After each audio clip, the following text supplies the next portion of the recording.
Good morning. Opening hours with MyFin ഒരു പുതിയ സെഷനിലേക്ക് എല്ലാ പ്രേക്ഷകരെയും സ്വാഗതം ചെയ്യുകയാണ്. കൂടെയുള്ളത് ഞങ്ങളുടെ റിസർച്ച് ഹെഡ് സൂരജ് സാറാണ്. Good morning Suraj sir. Happy morning Jasmine.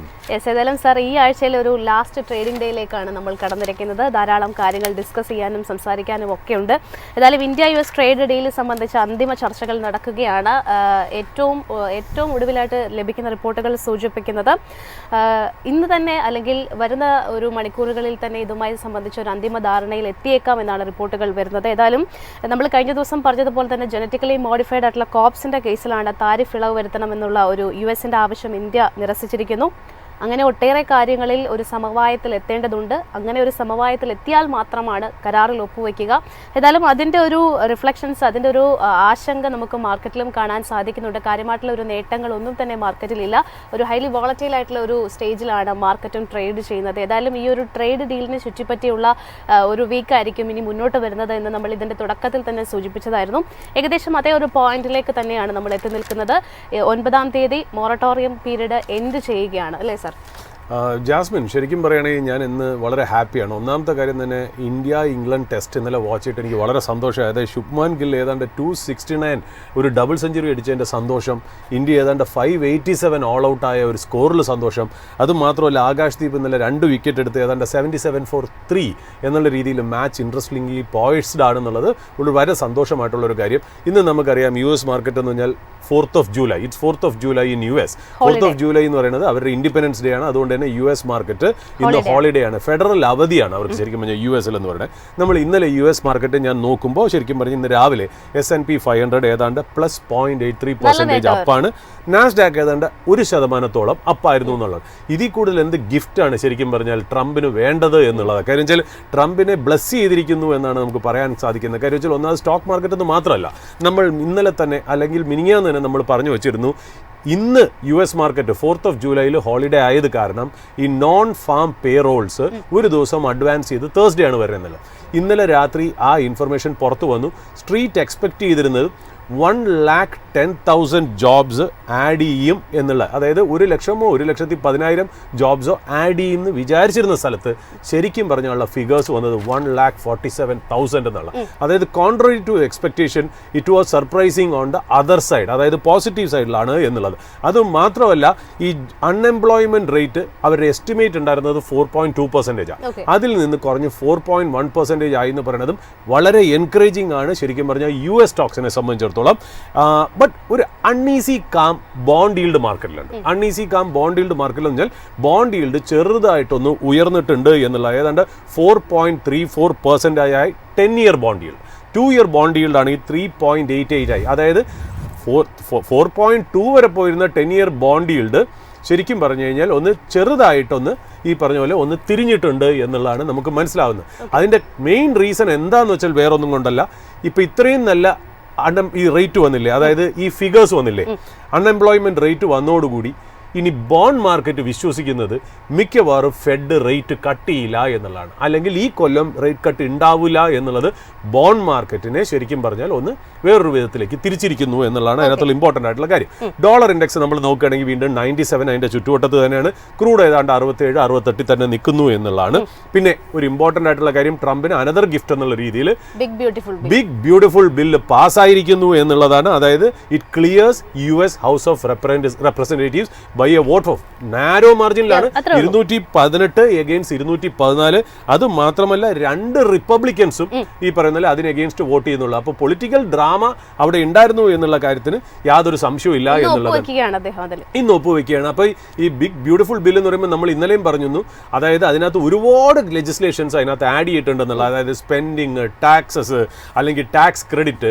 അതിനകത്ത് വേറൊരു കാര്യം എന്ന് വെച്ചാൽ ഈ EVക്കുള്ള ടാക്സ് ബെനിഫിറ്റും കൂടെ അതിനകത്ത് നിന്ന് കട്ട് ചെയ്യാണ് എന്നുള്ളത്. അപ്പോൾ ഈ ഒരു കാരണം കൊണ്ട് തന്നെയായിരിക്കണം ഇലോൺ മസ്ക് ഇതിനെ ഭയങ്കരമായിട്ട് എതിർത്ത്. ഇലോൺ മസ്ക് പറഞ്ഞതിൻ്റെ പോയിന്റ് ഇതാണ്, അദ്ദേഹം ഈ ഇലക്ട്രിക് വെഹിക്കിൾസിന്റെ ടാക്സ് കട്ടിനെ കുറിച്ച് മെൻഷൻ ചെയ്യില്ല. അതിന് പകരം അമേരിക്ക നമ്മൾ എക്സ്പെൻസ് കുറയ്ക്കുന്നതിന് പകരം ഈ ബില്ല് കാരണം ഏതാണ്ട് $3 trillion ഓഫ് ഡെറ്റ് അഡീഷണൽ ആയിട്ട് US-ന് വരികയാണ് എന്നുള്ള കാരണത്തിലാണ്. അതായത് നമ്മൾ ട്രംപിനെ വിജയിപ്പിച്ചത് എക്സ്പെൻസ് ഒക്കെ കട്ട് ചെയ്ത് മുന്നോട്ട് പോകാണ്, എന്നാൽ ട്രംപ് തിരിഞ്ഞു കളിക്കുകയാണ് എന്നുള്ളതാണ് ഇലോൺ മസ്കിന്റെ വാദം എന്നുള്ളത്. എന്നാൽ ഇൻഡയറക്ട്ലി ആ ബില്ലിനകത്ത് അദ്ദേഹത്തിന്റെ ബിസിനസ്സായ ടെസ്ലയെ എഫക്ട് ചെയ്യുന്ന ഇലക്ട്രിക് വെഹിക്കിൾസിന്റെ ടാക്സ് ക്രെഡിറ്റും പോകുന്നു എന്നുള്ളതാണ് ട്രംപ് പറയുന്നത്. എന്നറിയോ, ഈ ഇലോൺ മസ്കും ട്രംപും തമ്മിലുള്ള ചെറിയൊരു കോൺഫ്ലിക്റ്റ് വന്നല്ലോ. അപ്പോൾ അന്ന് ട്രംപ് പറയുന്നത് ഞങ്ങളാണ് ഇലോൺ മസ്കിനെ ക്രിയേറ്റ് ചെയ്തത്, ഞങ്ങളാണ് ടെസ്ലയെ ക്രിയേറ്റ് ചെയ്ത്, ഈ പറയുന്ന ടാക്സ് ഇൻസെൻറ്റീവ്സും ക്രെഡിറ്റും ഒക്കെ കൊടുത്തിട്ട് ഞങ്ങളാണ് ക്രിയേറ്റ്. ഒരു പോയിന്റ് ഓഫ് വ്യൂവിൽ നോക്കുകയാണെങ്കിൽ അത് കറക്റ്റുമാണ്. ഇപ്പം നമ്മളുണ്ടല്ലോ, നമ്മൾ ഇവിടെയുള്ള പല കോർപ്പറേറ്റ്സിനെയും ക്രിയേറ്റ് ചെയ്ത് എങ്ങനെ ടാരിഫ് ഉപയോഗിച്ചാണ് അല്ലേ. മറ്റുള്ള രാജ്യങ്ങളിൽ നിന്ന് ടാരിഫ് വരുന്ന പ്രോഡക്ട്സ്, ഇമ്പോർട്ട് ചെയ്ത് വരുന്ന പ്രോഡക്ട്സിനെ നമ്മൾ വില കൂട്ടിയ ഇമ്പോർട്ട് ഡ്യൂട്ടിയും ടാരിഫും ഇട്ടിട്ട് ഡൊമസ്റ്റിക് എക്കണോമിയെ നമ്മൾ പ്രോപ്പപ്പ് ചെയ്തു. ആ ഡൊമസ്റ്റിക് എക്കണോമി പ്രോപ്പപ്പ് ചെയ്യാനായിട്ട് എവിടെ നിന്നാണ് നമ്മൾ ആ പൈസ എടുക്കുന്നത്? ടാക്സ് പേയേഴ്സ് ഫണ്ട് ഉപയോഗിച്ചാണ് ഈ കോർപ്പറേറ്റ്സിന് നമ്മൾ ഈ പറയുന്ന പോലെ അവരെ പ്രൊട്ടക്ട് ചെയ്തതെന്നുള്ളത്. എന്നാൽ ആ പ്രോഡക്റ്റ് വന്നിരുന്നെങ്കിലോ ഇന്ത്യൻ മാർക്കറ്റിൽ ഒരു കോമ്പറ്റീഷൻ ഉണ്ടായേനെ, ആൻഡ് അവർ corporates will be forced to produce the same product at a very competitive price അല്ലേ.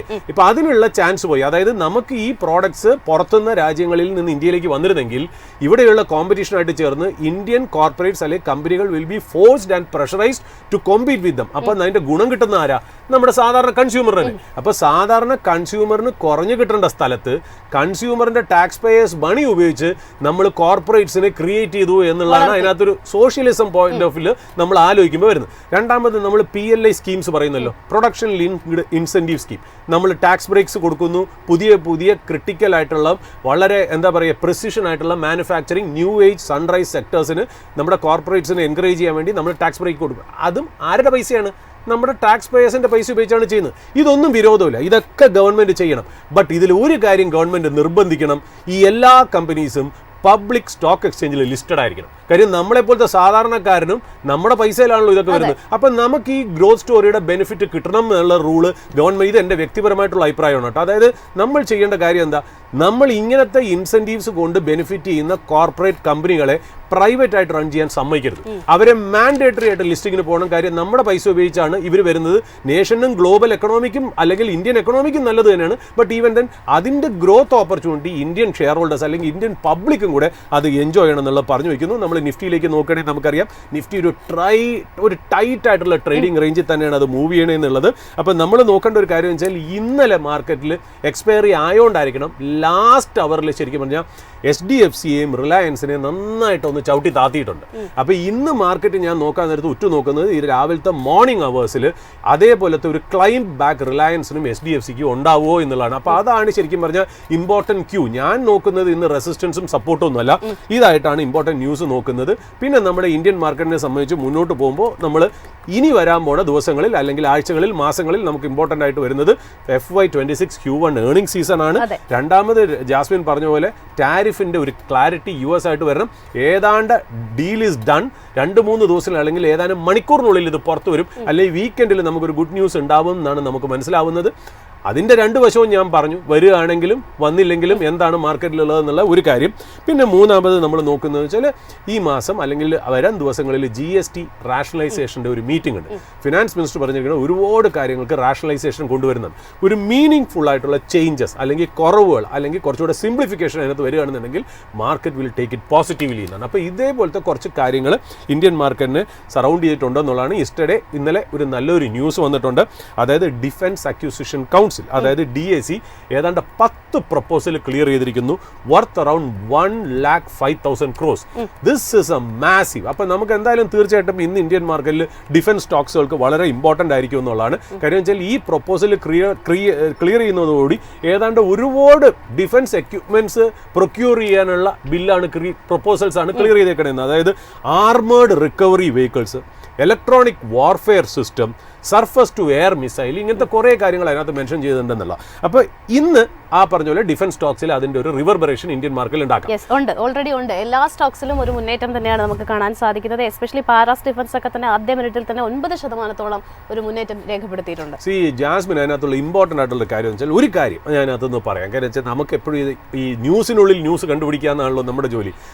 ഈ നമ്മുടെ ഈ അണ്ടർ വാട്ടർ മൈൻസ് എന്നൊരു സാധനമുണ്ട്. അണ്ടർ വാട്ടർ മൈൻസ് എന്ന് പറഞ്ഞാൽ ഈ കടലിൻ്റെ അടിയിൽ ചില മൈൻസ്, നമ്മുടെ ലാൻഡിൽ മൈൻസ് വെക്കണ പോലെ കടലിൻ്റെ അടിയിൽ മൈൻസ് കൊണ്ടുവന്ന് എനിമി കൺട്രീസ് വയ്ക്കാറുണ്ട്. അതുകൊണ്ടുള്ള ഗുണം വെച്ചാൽ അത് പൊട്ടിത്തെറിക്കുകയാണെങ്കിൽ ശരിക്കും പറഞ്ഞാൽ നമ്മുടെ ഷിപ്പിങ്ങിനെ ഡിസ്റപ്റ്റ് ചെയ്യും, നമ്മുടെ പോർട്ടിനെയും ഹാർബേഴ്സിനെയൊക്കെ ചോക്ക് ചെയ്യും. അതായത് നമ്മുടെ ഷിപ്പിംഗ് ആൻഡ് മാരിടൈം ട്രേഡിനെ ഡിസ്റപ്റ്റ് ചെയ്യുന്ന ഒരു ഡെഡ്ലി വെപ്പനാണ് ഈ മാരിടൈം മൈൻസ് എന്ന് പറയുന്നത്. ഓക്കെ, അണ്ടർ വാട്ടർ മൈൻസ് എന്ന് പറയുന്നത്. അപ്പോൾ നമ്മൾ കുറേ നാളായിട്ട് നമ്മുടെ ഡിഫൻസ് ഫോഴ്സ്, എസ്പെഷ്യലി നേവി, നമുക്ക് ഇതിന് വേണ്ടിയിട്ട് ഒരു മൈൻ കൗണ്ടർ മെഷർ വെഹിക്കിൾ, അതായത് MCMV, mine counter measure vehicles, അല്ലെങ്കിൽ അത് വെഹിക്കിൾസ് അല്ല വെസൽസ്, അങ്ങനത്തെ ഷിപ്പ് വേണമെന്ന് നമ്മൾ കുറേ നാളായിട്ട് ഇന്ത്യൻ നേവി ചോദിക്കുന്നുണ്ട്. അതായത് ഇതൊരു സ്പെഷ്യലൈസ്ഡ് ആയിട്ടുള്ള വെസലാണ്. ഈ സ്പെഷ്യലൈസ്ഡ് ആയിട്ടുള്ള വെസൽ എന്ന് വെച്ചാൽ അവരെന്ത് ചെയ്യും, ഈ മൈൻസിനെ ഡിറ്റക്ട് ചെയ്യും, ട്രാക്ക് ചെയ്യും, അതിനെ അങ്ങ് ഡിസ്ട്രോയ് ചെയ്ത് കളയും. അതായത് അണ്ടർ വാട്ടർ മൈൻസിനെ ഡിസ്ട്രോയ് ചെയ്യുന്ന വെസൽസ് ആണ് ഇതെന്ന് പറയുന്നത്. ഇതിനെ പോപ്പുലറായിട്ട് പറയുന്നത് മൈൻ സ്വീപ്പർ വെസൽസ് എന്നാണ്. മൈൻ സ്വീപ്പർ വെസൽസ് എന്നാണ് ഇതിനെ പോപ്പുലർലി നമ്മൾ പറയുന്നത്. പക്ഷേ ശരിക്കും അതിൻ്റെ technical name mine counter measure vessels എന്നാണ്, MCMV എന്നാണ് പറയുന്നത്. അപ്പോൾ ഇന്ത്യൻ നേവിക്ക് MCMV ഇതുവരെ ഇല്ലായിരുന്നു. നമ്മൾ 10 കൊല്ലമായിട്ട് ഏതാണ്ട് 3 അറ്റംപ്റ്റ് ഇത് മേടിക്കാനുള്ളത് നമ്മുടെ ഫെയിലായി എന്നുള്ള. ലാസ്റ്റ് 7 കൊല്ലം മുമ്പേ നമ്മൾ സൗത്ത് കൊറിയയായിട്ട് ഏതാണ്ട് നെഗോസിയേഷൻ ലാസ്റ്റ് വരെ എത്തിയിട്ട് ആ ചർച്ച ബ്രേക്കായി പോയി എന്നുള്ളതാണ്. ഇപ്പോൾ ഈ ഡിഫൻസ് ഡീൽ ഇമ്പോർട്ടൻ്റ് ആയിട്ട് വരുന്നത് ഈ വെസൽസ് ഉണ്ടല്ലോ, MCMV വെസൽസ് ഇന്ത്യയിൽ തന്നെ ഇൻഡിജീനിയസ്ലി പ്രൊഡ്യൂസ് ചെയ്യാനായിട്ടുള്ള ഒരു പ്രൊപ്പോസലും കൂടെ ഓക്കെ ആക്കിയിരിക്കുന്നു എന്നുള്ളത് ഇന്ത്യൻ ഡിഫൻസിനെ സംബന്ധിച്ചും ഇന്ത്യൻ നേവിയെ സംബന്ധിച്ചും ഇന്ത്യയുടെ സെക്യൂരിറ്റിയെ സംബന്ധിച്ചും വളരെ ഇമ്പോർട്ടൻ്റ് ആയിട്ടുള്ളൊരു കാര്യമാണെന്നുള്ള പറഞ്ഞു വയ്ക്കുന്നു. പിന്നെ വേറൊരു കാര്യം കൂടെ ഞാൻ ജസ്റ്റ് മറ്റുള്ള കാര്യങ്ങളിൽ പോകുന്നതിന് മുമ്പ് ഇമ്പോർട്ടൻ്റ് ആയിട്ടുള്ളത്, നമുക്കറിയാലോ ഇന്ത്യയും ചൈനയും തമ്മിലുള്ള റെയർ എർത്ത് മിനറൽസിനും റെയർ എർത്ത് മാഗ്നറ്റ്സിനും തമ്മിലുള്ള ഒരു ഇഷ്യൂ. അത് കാരണം നമ്മുടെ ഇലക്ട്രിക് വെഹിക്കിൾസ് മാത്രമല്ല ICE വെഹിക്കിൾസ്, ഓട്ടോമൊബൈൽ സെക്ടർ തന്നെ ഭയങ്കരമായിട്ട് പ്രഷേർഡ് ആണ്. ഏപ്രിൽ മുതൽ ചൈന ഇതിന് റെസ്ട്രിക്ഷൻസ് കൊണ്ടുവന്നു എന്നുള്ളതാണ്. അതായത് ചൈന ചില ക്രിട്ടിക്കൽ മിനറൽ കമ്പോണൻസിനെ കൺട്രോൾ ചെയ്ത്, ക്രിട്ടിക്കൽ ഇൻഡസ്ട്രിയും കമ്പോണൻസിനെയും കൺട്രോൾ ചെയ്ത് ഇന്ത്യയെ ഒന്ന് പ്രഷർ, ഇന്ത്യ മാത്രമല്ല മറ്റുള്ള രാജ്യങ്ങൾ, പ്രത്യേകിച്ച് ഇന്ത്യയാണ് അവരുടെ പ്രശ്നം എന്നുള്ളതാണ് നമുക്ക് മനസ്സിലാവുന്നത് എന്നുള്ള. അപ്പോൾ അതിനെ ഓവർകം ചെയ്യാൻ വേണ്ടിയിട്ട് നമ്മൾ ഡിപ്ലോമാറ്റിക്കലായിട്ട് ഒരുപാട് കാര്യങ്ങൾ ചെയ്യുന്നുണ്ട്. നമുക്കറിയാം നമ്മുടെ പ്രൈം മിനിസ്റ്റർ ഒരു 8-day ട്രിപ്പ് 5 കൺട്രീസിലേക്ക് തുടങ്ങി എന്നുള്ളതാണ്. ആഫ്രിക്കൻ നേഷനായ നമീബിയയിൽ പോയിട്ട്, അവിടെ നമീബിയയിൽ നമ്മൾ പറഞ്ഞല്ലോ ഈ മാരിടൈം ഡയമണ്ട്സിന് ട്രേഡിന് വേണ്ടിയിട്ടാണ് നമ്മൾ കൂടുതൽ സംസാരിച്ചെങ്കിലും അതിൻ്റെ കൂടെ റെയർ എർത്ത് മിനറൽസിനും കൂടെ നമ്മളൊരു എഗ്രിമെൻറ്റ്, അതായത് അവിടെ നിന്ന് ഇങ്ങോട്ടേക്ക് ഇമ്പോർട്ട് ചെയ്യാനുള്ള ഒരു എഗ്രിമെൻറ്റും കൂടെ നമീബിയയിലായി എന്ന് പറഞ്ഞു. ഇപ്പം നമ്മൾ ഇന്നലെ നോക്കുമ്പോൾ ഘാനയിൽ ചെന്നിട്ടും ഈ പറയുന്ന പോലെ ഏതാണ്ട് $6 ബില്യൺ ഒരു ട്രേഡ് എഗ്രിമെൻ്റ് ആണ് നമ്മൾ ഘാനയായിട്ട് സൈൻ ചെയ്ത്. അവിടെ നിന്നും റെയർ എർത്ത് മിനറൽസിൻ്റെ കാര്യം, അതായത് ഇന്ത്യ ഡിപ്ലോമാറ്റിക്കലി തന്നെ ഈ ചൈനയുടെ പ്രഷറിനെ നേരിടാനായിട്ട് ശ്രമിക്കുന്നു എന്നുള്ള. എന്നാൽ ഇതിനകത്ത് വേറൊരു കാര്യമുണ്ട്, ഇന്ത്യ ഫേസ് ചെയ്യുന്ന ഏറ്റവും ചലഞ്ചിങ് ടൈംസ് ആണ് ഡിപ്ലോമാറ്റിക്കലി. അതായത് നമ്മുടെ ഇപ്പോഴത്തെ ഗവൺമെൻറ്റിൻ്റെ മിനിസ്ട്രി ഓഫ് എക്സ്റ്റേണൽ അഫയേഴ്സിൻ്റെ അല്ലെങ്കിൽ ആ റിലേഷൻഷിപ്പ്, അതിൻ്റെ പവറിനെ ടെസ്റ്റ് ചെയ്യാവുന്ന, അല്ലെങ്കിൽ പ്രൈം മിനിസ്റ്ററിൻ്റെ മറ്റുള്ള കൺട്രി ആയിട്ടുള്ള റിലേഷൻഷിപ്സിനെ ടെസ്റ്റ് ചെയ്യാൻ പറ്റുന്ന വളരെ ചലഞ്ചിങ് ആയിട്ടുള്ള ടൈംസിൽ കൂടെയാണ് നമ്മൾ പോകുന്നത് എന്നുള്ളതാണ്. ഒന്നാമത്തെ കാര്യം എന്ന് വെച്ചാൽ നമുക്കറിയാം അടുത്ത കാലത്ത് ഈ ആപ്പിളിൻ്റെ CEO ടിം കുക്കിൻ്റെ ഒരു പ്രസ്താവന ഉണ്ടായിരുന്നു. അതായത് by the end of 2026 all Apple phones that will be used in US അല്ലെങ്കിൽ sold in US will be manufactured in India എന്നുള്ള രീതിയിൽ നമുക്കറിയാലോ. അങ്ങനെ ഒരു ന്യൂസ് വന്നു എന്നുള്ളത് നമുക്ക് എല്ലാവർക്കും അറിയാം. അതായത് അങ്ങനെയാണെങ്കിൽ ആപ്പിൾ ഇന്ത്യയിൽ അവരുടെ ഐഫോൺ പ്രൊഡക്ഷൻ ആൻഡ് അസംബ്ലി ഏതാണ്ട് ഡബിൾ ചെയ്യണം. ഏതാണ്ട് 80 മില്യൺ യൂണിറ്റ്സ് ആയിട്ട് ഡബിൾ ചെയ്താൽ മാത്രമേ ഈ ഒരു റിക്വയർമെൻറ്റിലേക്ക് എത്തുള്ളൂ എന്നുള്ള കാര്യം നമുക്കറിയാം. ഇന്ത്യയിൽ ഇത് അസംബിൾ ചെയ്യാൻ ഉപയോഗിക്കുന്ന ഫെസിലിറ്റീസ് എന്ന് പറഞ്ഞാൽ തായ്വാൻ ബേസ്ഡ് കമ്പനിയായ ഫോക്സ്കോണിൻ്റെ ഇന്ത്യൻ കമ്പനിയാണ്. അവർക്ക് ശ്രീപെരുമ്പത്തൂർ ചെന്നൈയിലൊരു ഫാക്ടറി ഉണ്ട്. അതുകൂടാതെ എനിക്ക് തോന്നുന്നു ദേവനഹള്ളി കർണാടകയിലും ഉണ്ട്. ഇവിടെ വെച്ചിട്ടാണ് ഈ ഐഫോൺസിൻ്റെ കാര്യങ്ങളൊക്കെ അസംബിൾ ചെയ്യുന്നത്. അടുത്ത കാലത്ത് നമുക്കറിയാലോ ടാറ്റ ഇലക്ട്രോണിക്സ് ആണെങ്കിൽ പെഗാട്രോണിൻ്റെ മാനുഫാക്ചറിങ് ഫെസിലിറ്റി നമ്മൾ കർണാടകയിൽ എടുത്തിട്ട് അവരും ഐഫോണിൻ്റെ മാനുഫാക്ചർ. അപ്പോൾ ഇവർ രണ്ടുമാണ് ശരിക്കും പറഞ്ഞാൽ ആപ്പിളിൻ്റെ റിക്വയർമെൻറ്റിനെ ഇന്ത്യയിൽ മീറ്റ് ചെയ്യുന്നത്. അടുത്ത കാലത്ത് നമ്മളറിയാം ട്രംപ് ടിം കുക്കിനോട് അല്ലെങ്കിൽ ആപ്പിളിനോട് പറഞ്ഞത് I don't want you to make in India, you make in US. ഇവിടെ ജോബ് ക്രിയേറ്റ് ചെയ്യൂ, ഇവിടുത്തെ എക്കണോമിക്ക് നന്നാക്കൂ എന്നുള്ളതാണ്. അപ്പോൾ ട്രംപിൻ്റെ പ്രഷർ എന്ന് പറയുന്നത് ഒരു ഭാഗത്ത്. രണ്ടാമത്തെ രീതിയിൽ രസമുള്ള ഒരു കാര്യം എന്ന് വെച്ചാൽ റെയർ എർത്ത് മാഗ്നറ്റ്സും റെയർ എർത്ത് മിനറൽസും ഒക്കെ അവിടെ നിൽക്കട്ടെ. ഇപ്പം നമ്മൾ ഇന്നലെ റിപ്പോർട്ട് ചെയ്തത് ചൈന ഇവിടുത്തെ ഫോക്സ്കോൺ ഫാക്ടറിയിൽ നിന്ന് ചൈനീസ് എഞ്ചിനീയേഴ്സിനെ എക്സ്പേർട്സിനെ തിരിച്ചു വലിക്കുന്നു എന്ന് നമ്മൾ പറഞ്ഞു. അതും നമ്മൾ പറഞ്ഞു ചൈനീസ് ഗവൺമെന്റ് ഇൻസ്ട്രക്ഷൻ പ്രകാരം, അതായത് എന്തോ ഒരു ഡിപ്ലോമാറ്റിക് മെഷർ എന്നുള്ള രീതിയിൽ അത് തിരിച്ചു വലിക്കുന്നുള്ള ഇൻഫർമേഷൻ നമ്മൾ ഇന്നലെ പറഞ്ഞിരുന്നു. ഫോക്സ്കോൺ അതിനെ നികത്താൻ നോക്കുന്നത് എവിടുന്ന, വിയറ്റ്നാമിൽ നിന്നും അല്ലെങ്കിൽ ടായ്വാനിൽ നിന്നും ഒക്കെ എഞ്ചിനീയേഴ്സിനെ കൊണ്ടുവന്നിട്ടാണ്, അല്ലെങ്കിൽ അമേരിക്കയിൽ നിന്നും എഞ്ചിനീയേഴ്സിനെ കൊണ്ടുവന്നിട്ടാണ് അകത്ത് നികത്താൻ നോക്കുന്നത്. നമ്മൾ ഇന്നലെ പറഞ്ഞത് എന്താ വെച്ചാൽ മിക്കവാറും ഇവിടെ എല്ലാവരെയും ഗ്രൂം ചെയ്ത് ഇനി ചൈനക്കാരുടെ ജോലി കഴിഞ്ഞു എന്നുള്ള. എന്നാലും നമ്മൾ ഒരു വസ്തുകൂടെ പറഞ്ഞു വെച്ചു, ചൈനക്കാർ ഇവിടെ ഉണ്ടാവുന്നത് നല്ലതാണ്. ഒന്നാമത്തെ കാര്യം, അവർക്ക് ഈ മാനുഫാക്ചറിങ് അസംബ്ലി ലൈനിൽ അവർക്ക് നല്ല എക്സ്പെർട്ടീസ് ഉണ്ട്. രണ്ടാമത് അത് മാത്രമല്ല, മറ്റുള്ള രാജ്യങ്ങളിലെ എഞ്ചിനീയേഴ്സിനേക്കാളും ചൈനീസ് എഞ്ചിനീയേഴ്സ് ചീപ്പാണ്. അപ്പോൾ ചൈനീസ് എഞ്ചിനീയേഴ്സ് മാറി വേറെ ആരെങ്കിലും, ഇനി ടൈവാനീസുകാരാണ് ഇവിടെ വരണമെങ്കിൽ പോലും ഇതിൻ്റെ കോസ്റ്റ് ഓഫ് പ്രൊഡക്ഷൻ ഇൻക്രീസ് ചെയ്യാനുള്ള ചാൻസ് ഉണ്ട് എന്നുള്ളതാണ്. അപ്പോൾ ശരിക്കും പറഞ്ഞാൽ ഇതിനകത്ത് ചൈനയുടെ ഒരു കളി എന്താണെന്നറിയോ? ശരിക്കും പറഞ്ഞാൽ ചൈന ഇത് എന്തിനാ ചെയ്യണമെന്ന് വെച്ചാൽ, ചൈന ഇത് കൂടാതെ തന്നെ ഈ അസംബ്ലി ഉണ്ടല്ലോ, ഈ ഐഫോൺസിൻ്റെയും അല്ലെങ്കിൽ ഇലക്ട്രോണിക് മാനുഫാക്ചറിങ് അസംബ്ലിക്ക് വേണ്ടിയിട്ടുള്ള കമ്പോണൻസും ഇന്ത്യയിലേക്ക് റെസ്ട്രിക്ട് ചെയ്തിട്ടുണ്ടെന്ന്. അപ്പോൾ ചൈന ഇൻഡയറക്ട്ലി പ്രഷർ കൊടുക്കുന്നില്ല. China doesn't want Apple to make iPhones in India. അതിന് വേണ്ടിയിട്ട് ഇൻഡയറക്ട്ലി പല മാർഗങ്ങളിൽ കൂടെയും ഇന്ത്യയെ പ്രഷറൈസ് ചെയ്യുക എന്നുള്ളതാണ് അതൊരു ഇമ്പോർട്ടൻ്റ് ആയിട്ടുള്ള കാര്യം. നമ്മളാണ് ഈ കഷ്ടകാലത്തിന് എന്താണെന്നറിയോ, നമ്മൾ ഇന്ത്യ എന്ന് പറയുന്നത് വെറും അസംബ്ലിങ് യൂണിറ്റാണ്. അതായത് ചൈനയിൽ നിന്ന് കമ്പോണൻസ് മേടിക്കുന്നു, നമ്മളിവിടെ ഫോക്സ്കോണിൻ്റെ ഫാക്ടറിയിലും പെഗാട്രോണിലും അല്ലെങ്കിൽ ടാറ്റ ഇലക്ട്രോണിക്സിലും നമ്മളിത് അസംബിൾ ചെയ്തിട്ട് US-ലേക്ക് എക്സ്പോർട്ട് ചെയ്യണം. അപ്പം നമ്മൾ വെറും ഒരു intermediary trading and assembling country ആയിട്ട് മാറി. അപ്പോൾ അതുകൊണ്ട് നമ്മളെ പ്രഷറൈസ് ചെയ്യാൻ എളുപ്പമാണ്. അപ്പോൾ ഇന്ത്യയിൽ ഉണ്ടാക്കാതിരിക്കാൻ വേണ്ടിയിട്ടുള്ള ആപ്പിളിന് കൊടുക്കുന്ന പ്രഷറാണ് ചൈനയുടെ എന്ന് പറഞ്ഞു വയ്ക്കുന്നു. അത് മാത്രമല്ല, ചൈന വേറൊരു കുരുക്ക് കളിയും കൂടെ കളിച്ചിട്ടുണ്ട്. അതായത് നമ്മൾ പറഞ്ഞല്ലോ, ചൈന എന്ന് പറയുന്നത് വിയറ്റ്നാം എന്ന് പറയുന്നത് ചൈനയുടെ ഒരു ബിനാമി കൺട്രിയാണ്. വിയറ്റ്നാമിനെ കൊണ്ട് ഇന്ത്യ US ആയിട്ട് സൈൻ ചെയ്യണം മുമ്പേ തന്നെ, 2-3 ദിവസം മുമ്പേ തന്നെ വിയറ്റ്നാമെ കൊണ്ട് സൈൻ ചെയ്യിപ്പിച്ചു എന്നുള്ള. അതായത് 20% ഉള്ളൂ ഇപ്പോൾ അവർക്ക് ടാരിഫ്. രണ്ടാമത് വേറെ കൺട്രിയിൽ നിന്ന് ഒറിജിൻ വരുന്ന സാധനം വിയറ്റ്നാം വഴി റൂട്ട് ചെയ്യണമെങ്കിൽ 40%. അതൊന്നുമല്ല അതിനകത്ത് ഇമ്പോർട്ടൻ്റ് ആയിട്ടുള്ള. നമ്മൾ ഇന്നലെയും പറഞ്ഞു, അതായത് വിയറ്റ്നാം തിരിച്ച് US-ന് കൊടുത്തതോ, US-ന് ഫ്രീ ട്രേഡ് ആയിട്ടുള്ള ഒരു വിൻഡോ ആണ് ഓപ്പൺ ചെയ്ത് കൊടുത്തിരിക്കുന്നത്. അത് മാത്രമല്ല $3 ബില്യൺ ആഗ്രി പ്രോഡക്ട്സും കൂടെ മേടിക്കാമെന്ന് കമ്മിറ്റ് ചെയ്തിട്ടുണ്ട്. അപ്പോൾ ഇതെന്താണെന്നറിയോ, US-നെ ഒന്ന് ഇളക്കി വിട്ടു. ഇനി ഈ ടെംപ്ലേറ്റ് വെച്ചിട്ടായിരിക്കും US നമ്മളോട് സംസാരിക്കുന്നത്. അപ്പം നമ്മളെ വേറൊരു രീതിയിലാണ് ഇനി പ്രഷറൈസ് ചെയ്യാൻ പോണേ എന്നുള്ള. അതായത് നമ്മളെ പ്രഷറൈസ് ചെയ്ത് ആഗ്രി കാര്യത്തിലും നമ്മളെ കൊണ്ട് പ്രഷറൈസ് ചെയ്ത് US ആയിട്ടൊരു മോശം സിറ്റുവേഷനിൽ നമ്മളെ ആക്കണം എന്നുള്ളതിന് ചൈന ഇൻഡയറക്ട്ലി ആണ് എന്ന് എനിക്ക് തോന്നുന്നു വിയറ്റ്നാമിനെ കൊണ്ട് നമ്മൾ സൈൻ ചെയ്യണതിന് മുമ്പേ സൈൻ ചെയ്യിപ്പിച്ചെന്നുള്ളത്. പിന്നെ മൂന്നാമതൊരു കാര്യം കൂടെ പറയുകയാണെങ്കിലല്ലോ, നമ്മൾ ഈ US ആയിട്ട് എല്ലാ കാര്യങ്ങളും സമ്മതിച്ചു കൊടുക്കുകയാണെങ്കിൽ അവിടെ നിന്നുള്ള ടെസ്ല പോലെയുള്ള കമ്പനി ഇന്ത്യയിലേക്ക് വരുമല്ലോ. ആ ടെസ്ല എന്ന് പറയുന്ന കമ്പനി ഇന്ത്യയിലേക്ക് വരണമെങ്കിൽ നമ്മൾ BYD-നെ സമ്മതിക്കണം. നമ്മൾ ചൈനയുടെ BYD-യെ നമ്മൾ സമ്മതിച്ചു കഴിഞ്ഞാൽ തീർച്ചയായും BYD-യുടെ പ്രോഡക്ട്സ് എന്ന് പറഞ്ഞാൽ വളരെ ഇന്ത്യൻ മാർക്കറ്റിലും ടെസ്ലയ്ക്കും വളരെ ചലഞ്ചിങ് ആയിട്ടുള്ള പ്രോഡക്ട്സ് ആണെന്നുള്ള. അപ്പോൾ ചൈനയെ സംബന്ധിച്ച് ചൈന ഇതിനകത്തൊരു സ്മാർട്ട് മൂവ് ആണ് നടത്തുന്നത്, ഒരു ഇൻഡയറക്റ്റ് പ്രഷറാണ് തരുന്നത് എന്നുള്ളത് പറഞ്ഞു വയ്ക്കുന്നു. അപ്പം നമ്മളെ സംബന്ധിച്ച് നമ്മുടെ ആ ഫോറിൻ അഫെയർസ് സ്ട്രാറ്റജിയെ ഭയങ്കരമായിട്ട് ചലഞ്ച് ചെയ്യാൻ പോകുന്ന ദിവസങ്ങളും ആഴ്ചകളും മാസങ്ങളുമാണ് ഈ വരാൻ പോകുന്നത് എന്നുള്ളത്. നമ്മുടെ ഗവൺമെൻറ് എങ്ങനെ ഇതിനനുസരിച്ച് സമയോചിതമായി ഉയർന്ന് എങ്ങനെ ഇത് ടാക്കിൾ ചെയ്ത് മുന്നോട്ട് പോകും എന്നുള്ളത് വളരെ ഇമ്പോർട്ടൻ്റ് ആണെന്നുള്ളത് പറഞ്ഞു വയ്ക്കുന്നു. ഇലക്ഷൻസ് ഒന്നുമില്ല, ഗവൺമെൻറ് ആമ്പിൾ ടൈം ഉണ്ട്, ഗവൺമെൻറ് എന്ത് വേണമെങ്കിലും ആക്ട് ചെയ്യുക എന്നുള്ളത്. ഇത് എക്കണോമിയുടെ ക്രൂഷ്യൽ ആയിട്ടുള്ളൊരു ജംഗ്ഷനാണ്. ഈ സമയത്ത് ഗവൺമെൻറ്റിൻ്റെ ഇൻവോൾവ്മെൻറ്റും പ്രൈം മിനിസ്റ്റർ ഇൻവോൾവ്മെൻറ്റ് ആവശ്യമാണ്. എങ്ങനെയാണ് ഇത് ടാക്കിൾ ചെയ്യാൻ പോകുന്നതെന്ന് നമുക്ക് കണ്ടിരിക്കുന്നു. ജാസ്മിൻ. സർ, ഏതായാലും നമ്മൾ ഈ ഒരു ഓപ്പണിംഗ് അവറിൽ തന്നെ ജെയിൻ സ്ട്രീറ്റ് ക്യാപിറ്റൽ എന്ന് പറയുന്ന ഒരു കമ്പനിയെ കുറിച്ച് ഓൾറെഡി നമ്മൾ സംസാരിച്ചിട്ടുണ്ടായിരുന്നു. ഇപ്പോൾ ലേറ്റസ്റ്റ് ആയിട്ട് ഏറ്റവും പുതിയൊരു വാർത്ത വന്നിരിക്കുന്നത്, ഈ ജെയിൻ സ്ട്രീറ്റ് എന്ന് പറയുന്നത് ന്യൂയോർക്ക് സിറ്റി ആസ്ഥാനമായി പ്രവർത്തിക്കുന്ന ഒരു അമേരിക്കൻ ട്രേഡിംഗ് സ്ഥാപനമാണ്. അതിൻ്റെ ഗ്രൂപ്പിനെയും അനുബന്ധ സ്ഥാപനങ്ങളെയും സെക്യൂരിറ്റി മാർക്കറ്റിലേക്കുള്ള എൻട്രിയിൽ നിന്ന് വിലക്കിയിരിക്കുകയാണ് സെബി എന്നുള്ളതാണ്. അതിനകത്ത് ഏറ്റവും ഇമ്പോർട്ടൻ്റ് ആയിട്ട് അറിഞ്ഞിരിക്കേണ്ടത്, manipulative and unlawful high frequency strategy ഉപയോഗിച്ച് ഇന്ത്യയുടെ ഡെറിവേറ്റീവ് മാർക്കറ്റിനെ എക്സ്പ്ലോയിറ്റ് ചെയ്തു എന്നാണ് സെബിയുടെ ഒരു ഏറ്റവും പുതിയ കണ്ടെത്തൽ വന്നിരിക്കുന്നത്. എസ്പെഷ്യലി ഇവരുടെ ഒരു സ്ട്രാറ്റജി എന്താണെന്ന് പരിശോധിച്ച് കഴിഞ്ഞാൽ, എക്സ്പയറി മാനിപ്പുലേഷനാണ് കൂടുതലായിട്ടും നടത്തിയിരിക്കുന്നത്.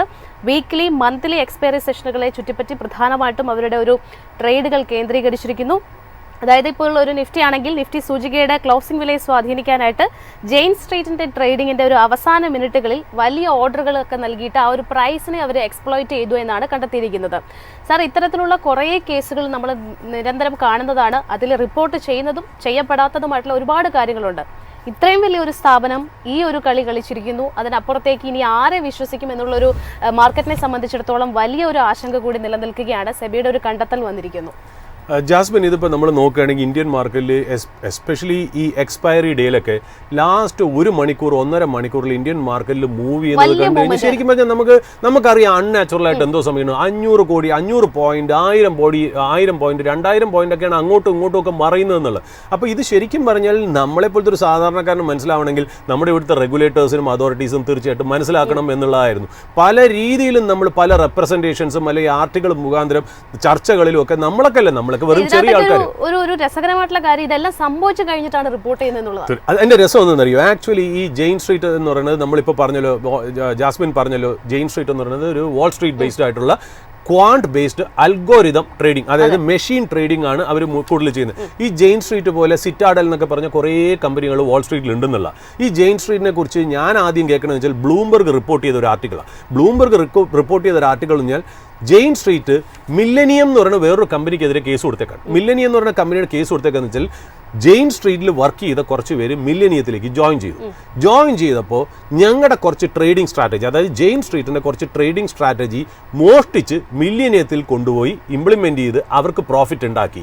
അതിൽ ഞങ്ങൾക്ക് ശരിക്കും പറഞ്ഞാൽ ഇന്ത്യയിൽ ഉപയോഗിച്ചിരുന്ന സ്ട്രാറ്റജിയാണ് ഇത്. 2023 വന്നത്. ഞങ്ങൾ ഏതാണ്ട് $1 ബില്യൺ ഞങ്ങൾക്ക് പ്രോഫിറ്റ് കിട്ടിയ ഒരു സ്ട്രാറ്റജിയാണ് ഇവർ ഞങ്ങളുടെ കയ്യിൽ നിന്ന് തട്ടിയെടുത്തുകൊണ്ട് പോയതെന്നുള്ളതാണ് ആദ്യം വന്നത്. അപ്പോൾ ആദ്യമൊക്കെ ഇത് ശരിക്കും പറഞ്ഞാൽ ഫോറിൻ മീഡിയാസിൽ മാത്രമേ വന്നുള്ളൂ. ഇന്ത്യൻ മീഡിയയ്ക്ക് അടുത്ത കാലത്താണ് എഴുതി തുടങ്ങിയെന്നുള്ള. നമ്മളിത് എനിക്ക് തോന്നുന്നു 2-2.5 മാസം മുമ്പേ നമ്മളിത് മെൻഷൻ ചെയ്തിരുന്നു ജെയിൻ സ്ട്രീറ്റിൻ്റെ കാര്യം എന്നുള്ള. ഇപ്പോൾ ഫൈനലി നമുക്ക് കിട്ടുന്ന ഇൻഫർമേഷൻ അനുസരിച്ച് ഇപ്പോൾ സെബി അവരിൽ ക്രാക്ക് ഡൗൺ ചെയ്തു എന്നുള്ളതാണ്. ക്രാക്ക് ഡൗൺ ചെയ്തു എന്ന് പറയുന്നത് മാത്രമല്ല, അവരെ 4,800 കോടി ഇമ്പൗണ്ട് ചെയ്തു, അല്ലേ, ഏതാണ്ട് പിടിച്ചു വാങ്ങി. അതായത് ഇല്ലീഗലായിട്ട് ഉണ്ടാക്കി കണ്ടുകെട്ടി എന്നുള്ളതാണ് അതിന് കറക്റ്റ് വാക്കുന്നത്. അതായത് നിങ്ങൾ ഇല്ലീഗലായിട്ട് ഉണ്ടാക്കിയ ട്രേഡിങ്ങിൽ നിന്നുള്ള കാശ് ഞങ്ങൾ കണ്ടുകെട്ടുകയാണെന്ന് പറഞ്ഞാൽ 4,800 കോടിയാണ്. പക്ഷേ ഇപ്പോൾ വരെയുള്ളത് ഒരു ഇൻ്ററിം ഓർഡർ ആട്ടോ, അതായത് ഫുൾ ഓർഡർ വന്നില്ല. ഇപ്പോൾ ഏതാണ്ട് ബാങ്ക് നിഫ്റ്റി മാത്രമേ ചെക്ക് ചെയ്തിട്ടുള്ളൂ എന്നാണ് മനസ്സിലാക്കുന്നത്. ഇനി നിഫ്റ്റിയിൽ അവരെന്താ ചെയ്തതെന്നുള്ളത് വരുന്നേ ഉള്ളൂ എന്നുള്ളത്. ശരിക്കും പറഞ്ഞാൽ സെബിയുടെ പേപ്പർ വായിക്കുമ്പോൾ തന്നെ മനസ്സിലാക്കും ഇവരുടെ ട്രേഡിംഗ് സ്ട്രാറ്റജി എന്താണെന്നുള്ളത്. അതിൽ നിന്നാണ് നമുക്കും ചില ഇൻഫർമേഷനൊക്കെ കിട്ടണമെന്ന് പറയാം. അപ്പോൾ ഇതാണ് അതിനകത്തുള്ള ജെയിൻ സ്ട്രീറ്റിൻ്റെ ഒരു കാര്യം എന്ന് പറഞ്ഞാൽ. ഇതിൻ്റെ രസമായിട്ടുള്ള കാര്യം എന്ന് പറയുമോ, ഇവർ ഡെറിവേറ്റീവ് മാർക്കറ്റിൽ, അതായത് ഓപ്ഷൻസ് മാർക്കറ്റിലാണ് കളിക്കുന്നത്. ഓപ്ഷൻസ് മാർക്കറ്റ് ഒന്നും ക്യാഷ് മാർക്കറ്റ് പോലെയല്ല. രണ്ട് കാര്യങ്ങളുണ്ട്. Option market is around 300 times to 400 times bigger than the cash market. Especially expiry ഡേയിൽ എന്നൊക്കെ പറഞ്ഞാൽ ഭയങ്കര വലിയ വോളിയമാണ് നടക്കുന്നത്. 300 to 400 times ആണെന്ന്. അത് മാത്രമല്ല ഇവരെന്താ ചെയ്തേക്കണേ, ഇവർ ക്യാഷ് മാർക്കറ്റും ഈ ഓപ്ഷൻസ് മാർക്കറ്റും കൂടെ ചേർത്ത് വെച്ചാൽ കളിച്ചേക്കണം. അതിൻ്റെ പ്രത്യേകത വെച്ചാൽ ക്യാഷ് മാർക്കറ്റിൽ നമ്മൾ കളിക്കുമ്പോണ്ടല്ലോ കുറച്ച് കാശ് മതി. ഡെറിവേറ്റീവ് മാർക്കറ്റ് കളിക്കും പോലെയല്ല. ക്യാഷ് മാർക്കറ്റിൽ നമ്മൾ കളിക്കുമ്പോൾ ചെറിയ ഒരു ഫണ്ട് കൊണ്ട് ക്യാഷ് മാർക്കറ്റിനെ മൂവ് ചെയ്തിട്ട് ഡിസപ്രോപ്രിയേറ്റ് ആയിട്ടുള്ള പ്രോഫിറ്റ് മറ്റേ ഓപ്ഷൻസ് മാർക്കറ്റിൽ നിന്ന് ഉണ്ടാക്കാം. അതാണ് ഇവരുടെ സ്റ്റാർട്ടിംഗ് എന്ന് പറയുന്നത്. അതാണ് ഇവരുടെ സ്ട്രാറ്റജി എന്ന് പറയുന്നത്. അപ്പോൾ ഇവരുടെ സ്ട്രാറ്റജിയും ഒറ്റ ദിവസം നടക്കുന്ന സ്ട്രാറ്റജിയാണ്. അതിൻ്റെ പ്രത്യേകത അതായത് ഇവർ രാവിലെ 9:30 ഇവരുടെ സ്ട്രാറ്റജി തുടങ്ങുന്നത്. ഫോർനൂൺ സെഷനിലെ ആദ്യത്തെ 2 മണിക്കൂർ 9 തൊട്ട് 11:30 12 മണി വരെയുള്ള സമയത്താണ് ഇവരുടെ ആദ്യത്തെ ട്രേഡ് നടക്കുന്നത്. ഫസ്റ്റ് ഹാഫ് ഓഫ് ട്രേഡ് അവിടെ നടന്നിട്ട് ഉച്ചയ്ക്ക് ശേഷമാണ് സെക്കൻഡ് ഹാഫ് നടക്കണമെന്നല്ല. ആ ഫസ്റ്റ് ഹാഫ് ട്രേഡ് എന്ന് വെച്ചാൽ നമുക്കൊരു എക്സാമ്പിൾ നോക്കാം. നമ്മൾ പറയുകയാണെങ്കിൽ 5 രൂപയ്ക്ക് അവർ ക്യാഷ് മാർക്കറ്റിൽ മേടിക്കുന്നു. അപ്പോൾ ഈ ക്യാഷ് മാർക്കറ്റിൽ ചിലവാക്കുന്ന പൈസ എന്ന് പറയുന്നത് വളരെ കുറച്ച് പൈസയേ ഉള്ളൂ. 5 രൂപയ്ക്ക് ക്യാഷ് മാർക്കറ്റ് മേടിക്കുന്നു. അതായത് ബുള്ളിഷ് ആയിട്ടുള്ള സ്റ്റാൻഡ് എടുക്കുന്നു ക്യാഷ് മാർക്കറ്റിൽ. എന്നിട്ട് അവർ എന്ത് ചെയ്യുന്നു, അവർ ശരിക്കും പറഞ്ഞാൽ ഓപ്ഷൻ മാർക്കറ്റിലേക്ക് കോൾസ് സെല്ല് ചെയ്യുന്നു, പുട്ട് ബൈ ചെയ്യുന്നു. അതായത് ഇൻ ഷോർട്ട് അവർ മാർക്കറ്റിൽ ഷോർട്ടാണ്, അതായത് ഓപ്ഷൻസ് മാർക്കറ്റിൽ അവർ ഷോർട്ടാണെന്നുള്ള. അപ്പോൾ ക്യാഷ് മാർക്കറ്റിൽ എസ്പെഷ്യലി അവർ ബാങ്ക് നിഫ്റ്റിയിലാണ് ഈ കളിക്കുന്നത് എന്നുള്ളതാണ് സെബിയുടെ റിപ്പോർട്ടിൽ നിന്ന് നമുക്ക് സ്ട്രാറ്റജി മനസ്സിലാക്കണം. അപ്പോൾ റീറ്റെയിലേഴ്സ് നോക്കുമ്പോൾ എന്താ സംഭവിക്കണേ, നമ്മൾ നോക്കുമ്പോൾ ക്യാഷ് മാർക്കറ്റിൽ ഭയങ്കരമായിട്ട് കയറുന്നു, അല്ലേ, 500 points കയറുന്നു, ബാങ്ക് നിഫ്റ്റി 100 points കയറുന്നു. അപ്പം നമ്മൾ നോക്കുമ്പോൾ ഒരു ബുള്ളിഷ് ട്രെൻഡ് ക്യാഷ് മാർക്കറ്റിലേക്ക് നമ്മൾ കാണുന്നു എന്നുള്ള. എന്നാൽ ജെയിൻ സ്ട്രീറ്റ് എന്താ ചെയ്തേക്കണേ, ഓപ്ഷൻ മാർക്കറ്റിൽ ഓപ്പോസിറ്റ് സ്റ്റാൻസ് ആണ് എടുത്തേക്കണേ എന്നുള്ള. സെക്കൻഡ് ഹാഫ് ഓഫ് ദ ഡേയിൽ അവർ എന്താ ചെയ്യണേ, അവരെന്ത് ചെയ്യും, അവർ ക്യാഷ് പൊസിഷൻ അങ്ങ് ഡംപ് ചെയ്യും. ക്യാഷ് പൊസിഷൻ ഡംപ് ചെയ്യുമ്പോൾ ഓട്ടോമാറ്റിക്കലി മറ്റേവിടെ ക്യാഷ് മാർക്കറ്റിൽ വരുന്നുണ്ടെങ്കിൽ ഇപ്പുറത്ത് നേരെ തിരിച്ച് കുറഞ്ഞു വരുമല്ലോ, അതിൽ അവർ ഡിസപ്രോപ്രിയേറ്റ് ആയിട്ടുള്ള ഒരു പ്രോഫിറ്റ്സ് അവർ ഉണ്ടാക്കുന്നുള്ളത്. അതായത് അവരുടെ പൊസിഷൻസ് ഓപ്ഷൻ മാർക്കറ്റിൽ അൺവൈൻഡ് ചെയ്യും. അതായത് സെല്ല് ചെയ്ത കോളും ബൈ ചെയ്ത പുട്ടും അവർ അൺവൈൻഡ് ചെയ്യുന്നതോടുകൂടി അവർക്ക് വലിയൊരു കാശാണ് അതിനകത്ത് കിട്ടുന്നത് എന്നുള്ളത്. അപ്പോൾ ഈ പറയുന്ന പോലെ ഇതെല്ലാം നടക്കുന്നത് ഒരു സിംഗിൾ ഡേ രാവിലെ ഉച്ചയ്ക്കുമായിട്ട് 2 ട്രേഡിങ്ങിലാണ് നടക്കുന്നത്. പിന്നെ വേറൊരു സ്ട്രാറ്റജിയും കൂടെ ഉണ്ട് കേട്ടോ അവർക്ക്. അത് എന്താ വെച്ചാൽ നിഫ്റ്റി ഓപ്ഷൻസ് ഉപയോഗിച്ച് അവർ ബാങ്ക് നിഫ്റ്റിയെ ഭയങ്കരമായിട്ട് ഷോർട്ട് ചെയ്യും. എന്നിട്ട് എന്ത് ചെയ്യുന്നറിയോ, എന്നിട്ട് അവർ നമ്മുടെ ബാങ്ക് സ്റ്റോക്സിനെ ഇൻഡിവിജ്വലായിട്ട് സെല്ല് ചെയ്യും. ഇങ്ങനെ ഒരു സ്ട്രാറ്റജിയും കൂടെ ചെയ്തിട്ടാണ് എന്നിട്ട് അവർ ഫൈനലാകുമ്പോൾ ഇത് സ്ക്വയർ ഓഫ് ചെയ്യും. ഇങ്ങനത്തെ 1-2 സ്ട്രാറ്റജീസാണ് ഇവർ ചെയ്ത് മാർക്കറ്റിൽ ഡിസപ്രോപ്രിയേറ്റ് ആയിട്ടുള്ള ട്രേഡിംഗ് അതായത് ട്രേഡിംഗ് പ്രോഫിറ്റ്സ് അവർ ക്രിയേറ്റ് ചെയ്തു എന്നുള്ള. ഇവരെന്താ ചെയ്യണമെന്നുള്ളത് നമ്മൾ ശരിക്കും പറഞ്ഞാൽ മനസ്സിലാക്കിയത് ഇപ്പോൾ ഈ സെബിയുടെ ഈ റിപ്പോർട്ടിൽ നിന്നാണല്ലോ. ശരിക്കും ഇതിനെക്കുറിച്ച് വായിക്കണമെങ്കിൽ ശരിക്കും പറഞ്ഞാലേ ഈ മൈക്കിൾ ലൂയിസ് എന്ന് പറഞ്ഞ് ലയേഴ്സ് പോക്കർ എന്നൊരു ബുക്കുണ്ട്. ഈ ലയേഴ്സ് പോക്കർ ബുക്ക് എഴുതിയ ആളാണ് ഈ മൈക്കിൾ ലൂയിസ് എന്ന് പറഞ്ഞാൽ. ഈ Michael Luis Sam Bankman freed എന്ന് പറയുന്ന ഒരാളുടെ ബയോഗ്രഫി എഴുതിയിട്ടുണ്ട്. ഈ ബയോഗ്രഫിയിൽ ഈ സാം ഫ്രിഡ്മാൻ എന്ന് പറയുന്ന ആൾ സാം ബാങ്ക്മാൻ ഫ്രിഡ്, അയാളെ ശരിക്കും പറഞ്ഞാൽ US മാർക്കറ്റിൽ കുറച്ച് ബാനിങ് ഒക്കെ ചെയ്ത ആളാണ്. അപ്പോൾ അയാളുടെ ബയോഗ്രഫി, അതായത് rise and fall of a tycoon എന്ന് പറയുന്ന ബുക്കിൽ ശരിക്കും പറഞ്ഞാൽ ഇതേപോലത്തെ കമ്പനികളെ, എസ്പെഷ്യലി നമ്മളിപ്പോൾ ജെയിൻ സ്ട്രീറ്റ് പോലെയുള്ള കമ്പനിയുടെ ട്രേഡിംഗ് സ്ട്രാറ്റജീസ് ക്ലിയർ ആയിട്ട് അതിനകത്ത് എക്സ്പ്ലെയിൻ ചെയ്തിട്ടുണ്ട്. അപ്പോൾ ഈ ബയോഗ്രഫി, അതായത് മൈക്കിൾ ലൂയിസിൻ്റെ ബുക്ക് വായിക്കുകയാണെങ്കിൽ, rise and fall of a tycoon എന്ന് പറയുന്ന ബുക്ക് വായിക്കുകയാണെങ്കിൽ ഇതിൻ്റെ ട്രേഡിംഗ് സ്ട്രാറ്റജി ഇൻട്രസ്റ്റഡ് ആയിട്ടുള്ളവർക്ക് ഇത് വായിച്ച് മനസ്സിലാക്കാമെന്നുള്ളതാണ്. ഞാൻ ഏതായാലും അങ്ങോട്ട് പോകുന്നില്ല. കാര്യം ഓപ്ഷൻ മാർക്കറ്റും ഡെറിവേറ്റീവ് മാർക്കറ്റും ഞാൻ പണ്ടേ തൊടാത്തല്ല പണ്ടൊക്കെ ഞാൻ ചെയ്തിരുന്നു എന്നുള്ളതാണ്. അനുഭവം കൊണ്ട് ഞാൻ മനസ്സിലാക്കിയത് ഞാൻ ഇതിനകത്ത് കളിക്കില്ല എന്നുള്ള കാര്യം. ഇത് ആരുടെ പൈസയാണ് ഇപ്പുറത്ത് പോയെന്നുള്ളത് നമ്മളിപ്പോഴെല്ലായിടത്തും പറയും. നമ്മുടെ വീഡിയോകളിലും, നമ്മുടേന്നല്ല പല വീഡിയോകളിലും TV-കളിലും മീഡിയകളിലും ഓരോരുത്തർ വന്ന് പറയുന്നത് ഓപ്ഷൻസിൽ നമുക്ക് ഇത്രയും കാശുണ്ടാക്കാം അത്രയും കാശുണ്ടാക്കാം എന്നൊക്കെ പറയുന്ന ഒരുപാട് സക്സസ്ഫുൾ സ്റ്റോറീസ്. നല്ല കാര്യം അങ്ങനെ ചെയ്തിട്ടുണ്ടെങ്കിൽ. ബട്ട് സെബിയുടെ കണക്ക് വരുന്നത്, കാര്യം ഇതെല്ലാം ചെയ്യുന്നത് സെബിയുടെ മുന്നിലാണല്ലോ. സെബിക്ക് എല്ലാ അക്കൗണ്ടിൻ്റെയും ഡീറ്റെയിൽസ് സെബിയുടെ ഉണ്ടല്ലേ. നമ്മൾ ഓപ്ഷൻസ് ട്രേഡിംഗ് ചെയ്യുന്ന എല്ലാവരുടെ ഡീറ്റെയിൽസ് സെബിയുടെ മുന്നിൽ. സെബി പറയണതെന്ന് വെച്ചാൽ എന്താ, ഈ ചെയ്യുന്ന 95, 96, 99% ആൾക്കാർക്കും ഓപ്ഷൻസിൽ നഷ്ടമാണ് എന്നുള്ള കാര്യം ക്ലിയർ ആയിട്ട് പറയുന്നു.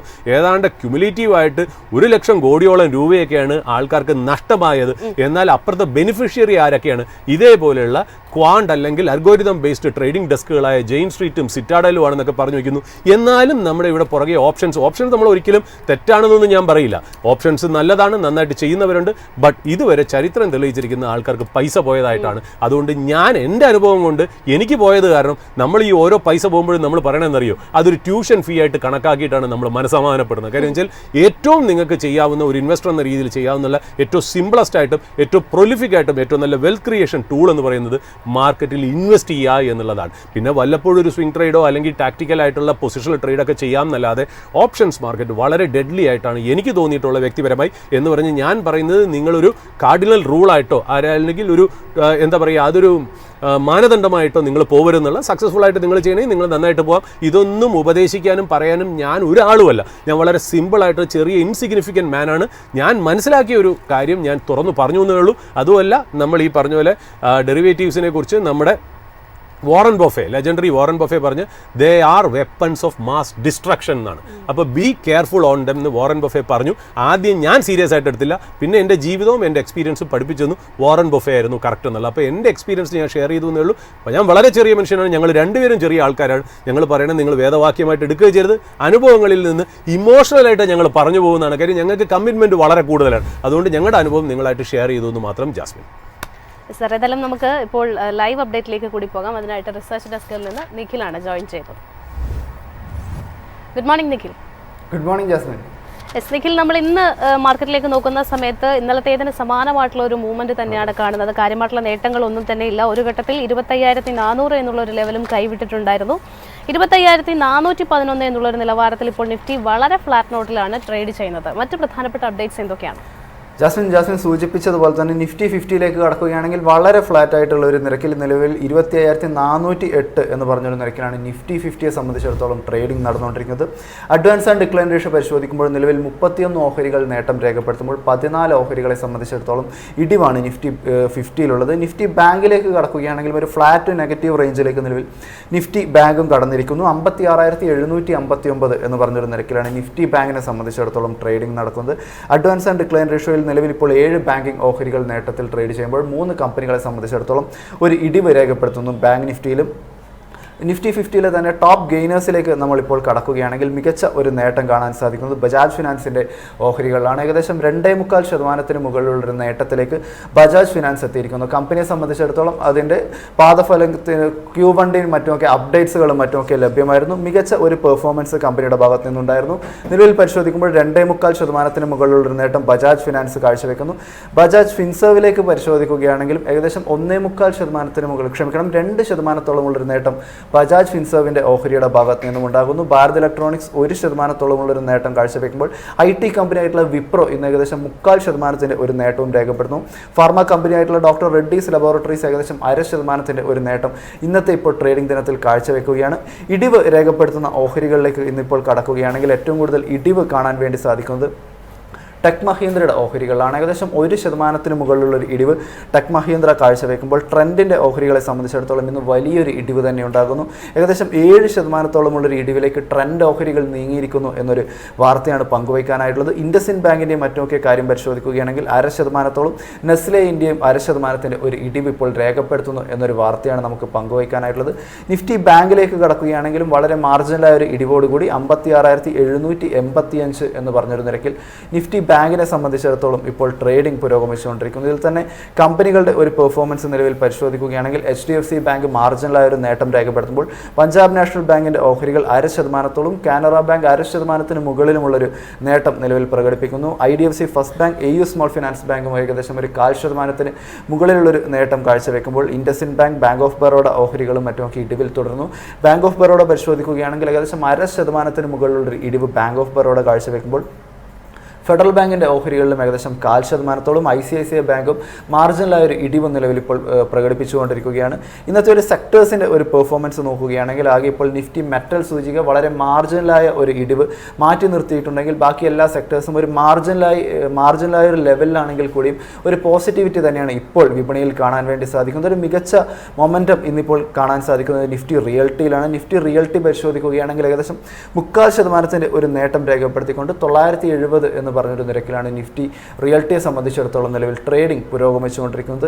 നിഫ്റ്റി റിയൽറ്റിയിലെ തന്നെ കമ്പനികളുടെ ഒരു പെർഫോമൻസ് പരിശോധിക്കുകയാണെങ്കിൽ ഫീനക്സ് മിൽസ് 1.5%ഉള്ളൊരു നേട്ടം, DLFിൻ്റെ ഓഹരികൾ 0.5% മുകളിലും പ്രസ്റ്റീജ് എസ്റ്റേറ്റ് ഓഹരികൾ 0.5% മുകളിലുമുള്ളൊരു നേട്ടം രേഖപ്പെടുത്തുമ്പോൾ ബ്രിഗേഡ് എൻ്റർപ്രൈസസിൻ്റെ ഓഹരികൾക്കും നിലവിൽ 0.5%ഓട് ചേർന്ന് നിൽക്കുന്ന ഒരു നേട്ടം കൈവരിക്കാൻ സാധിക്കുന്നു. മറ്റ് ഓഹരികളായിട്ടുള്ള റെയ്മണ്ട് ഏകദേശം 1%, ശോഭയുടെ ഓഹരികളും ഇതേ തോതിലുള്ള ഒരു ഇടിവ് നിലവിൽ രേഖപ്പെടുത്തുന്ന ഒരു കാഴ്ചയാണ് നിലവിൽ നിഫ്റ്റി റിയൽറ്റിയിൽ കാണാൻ സാധിക്കുന്നത്.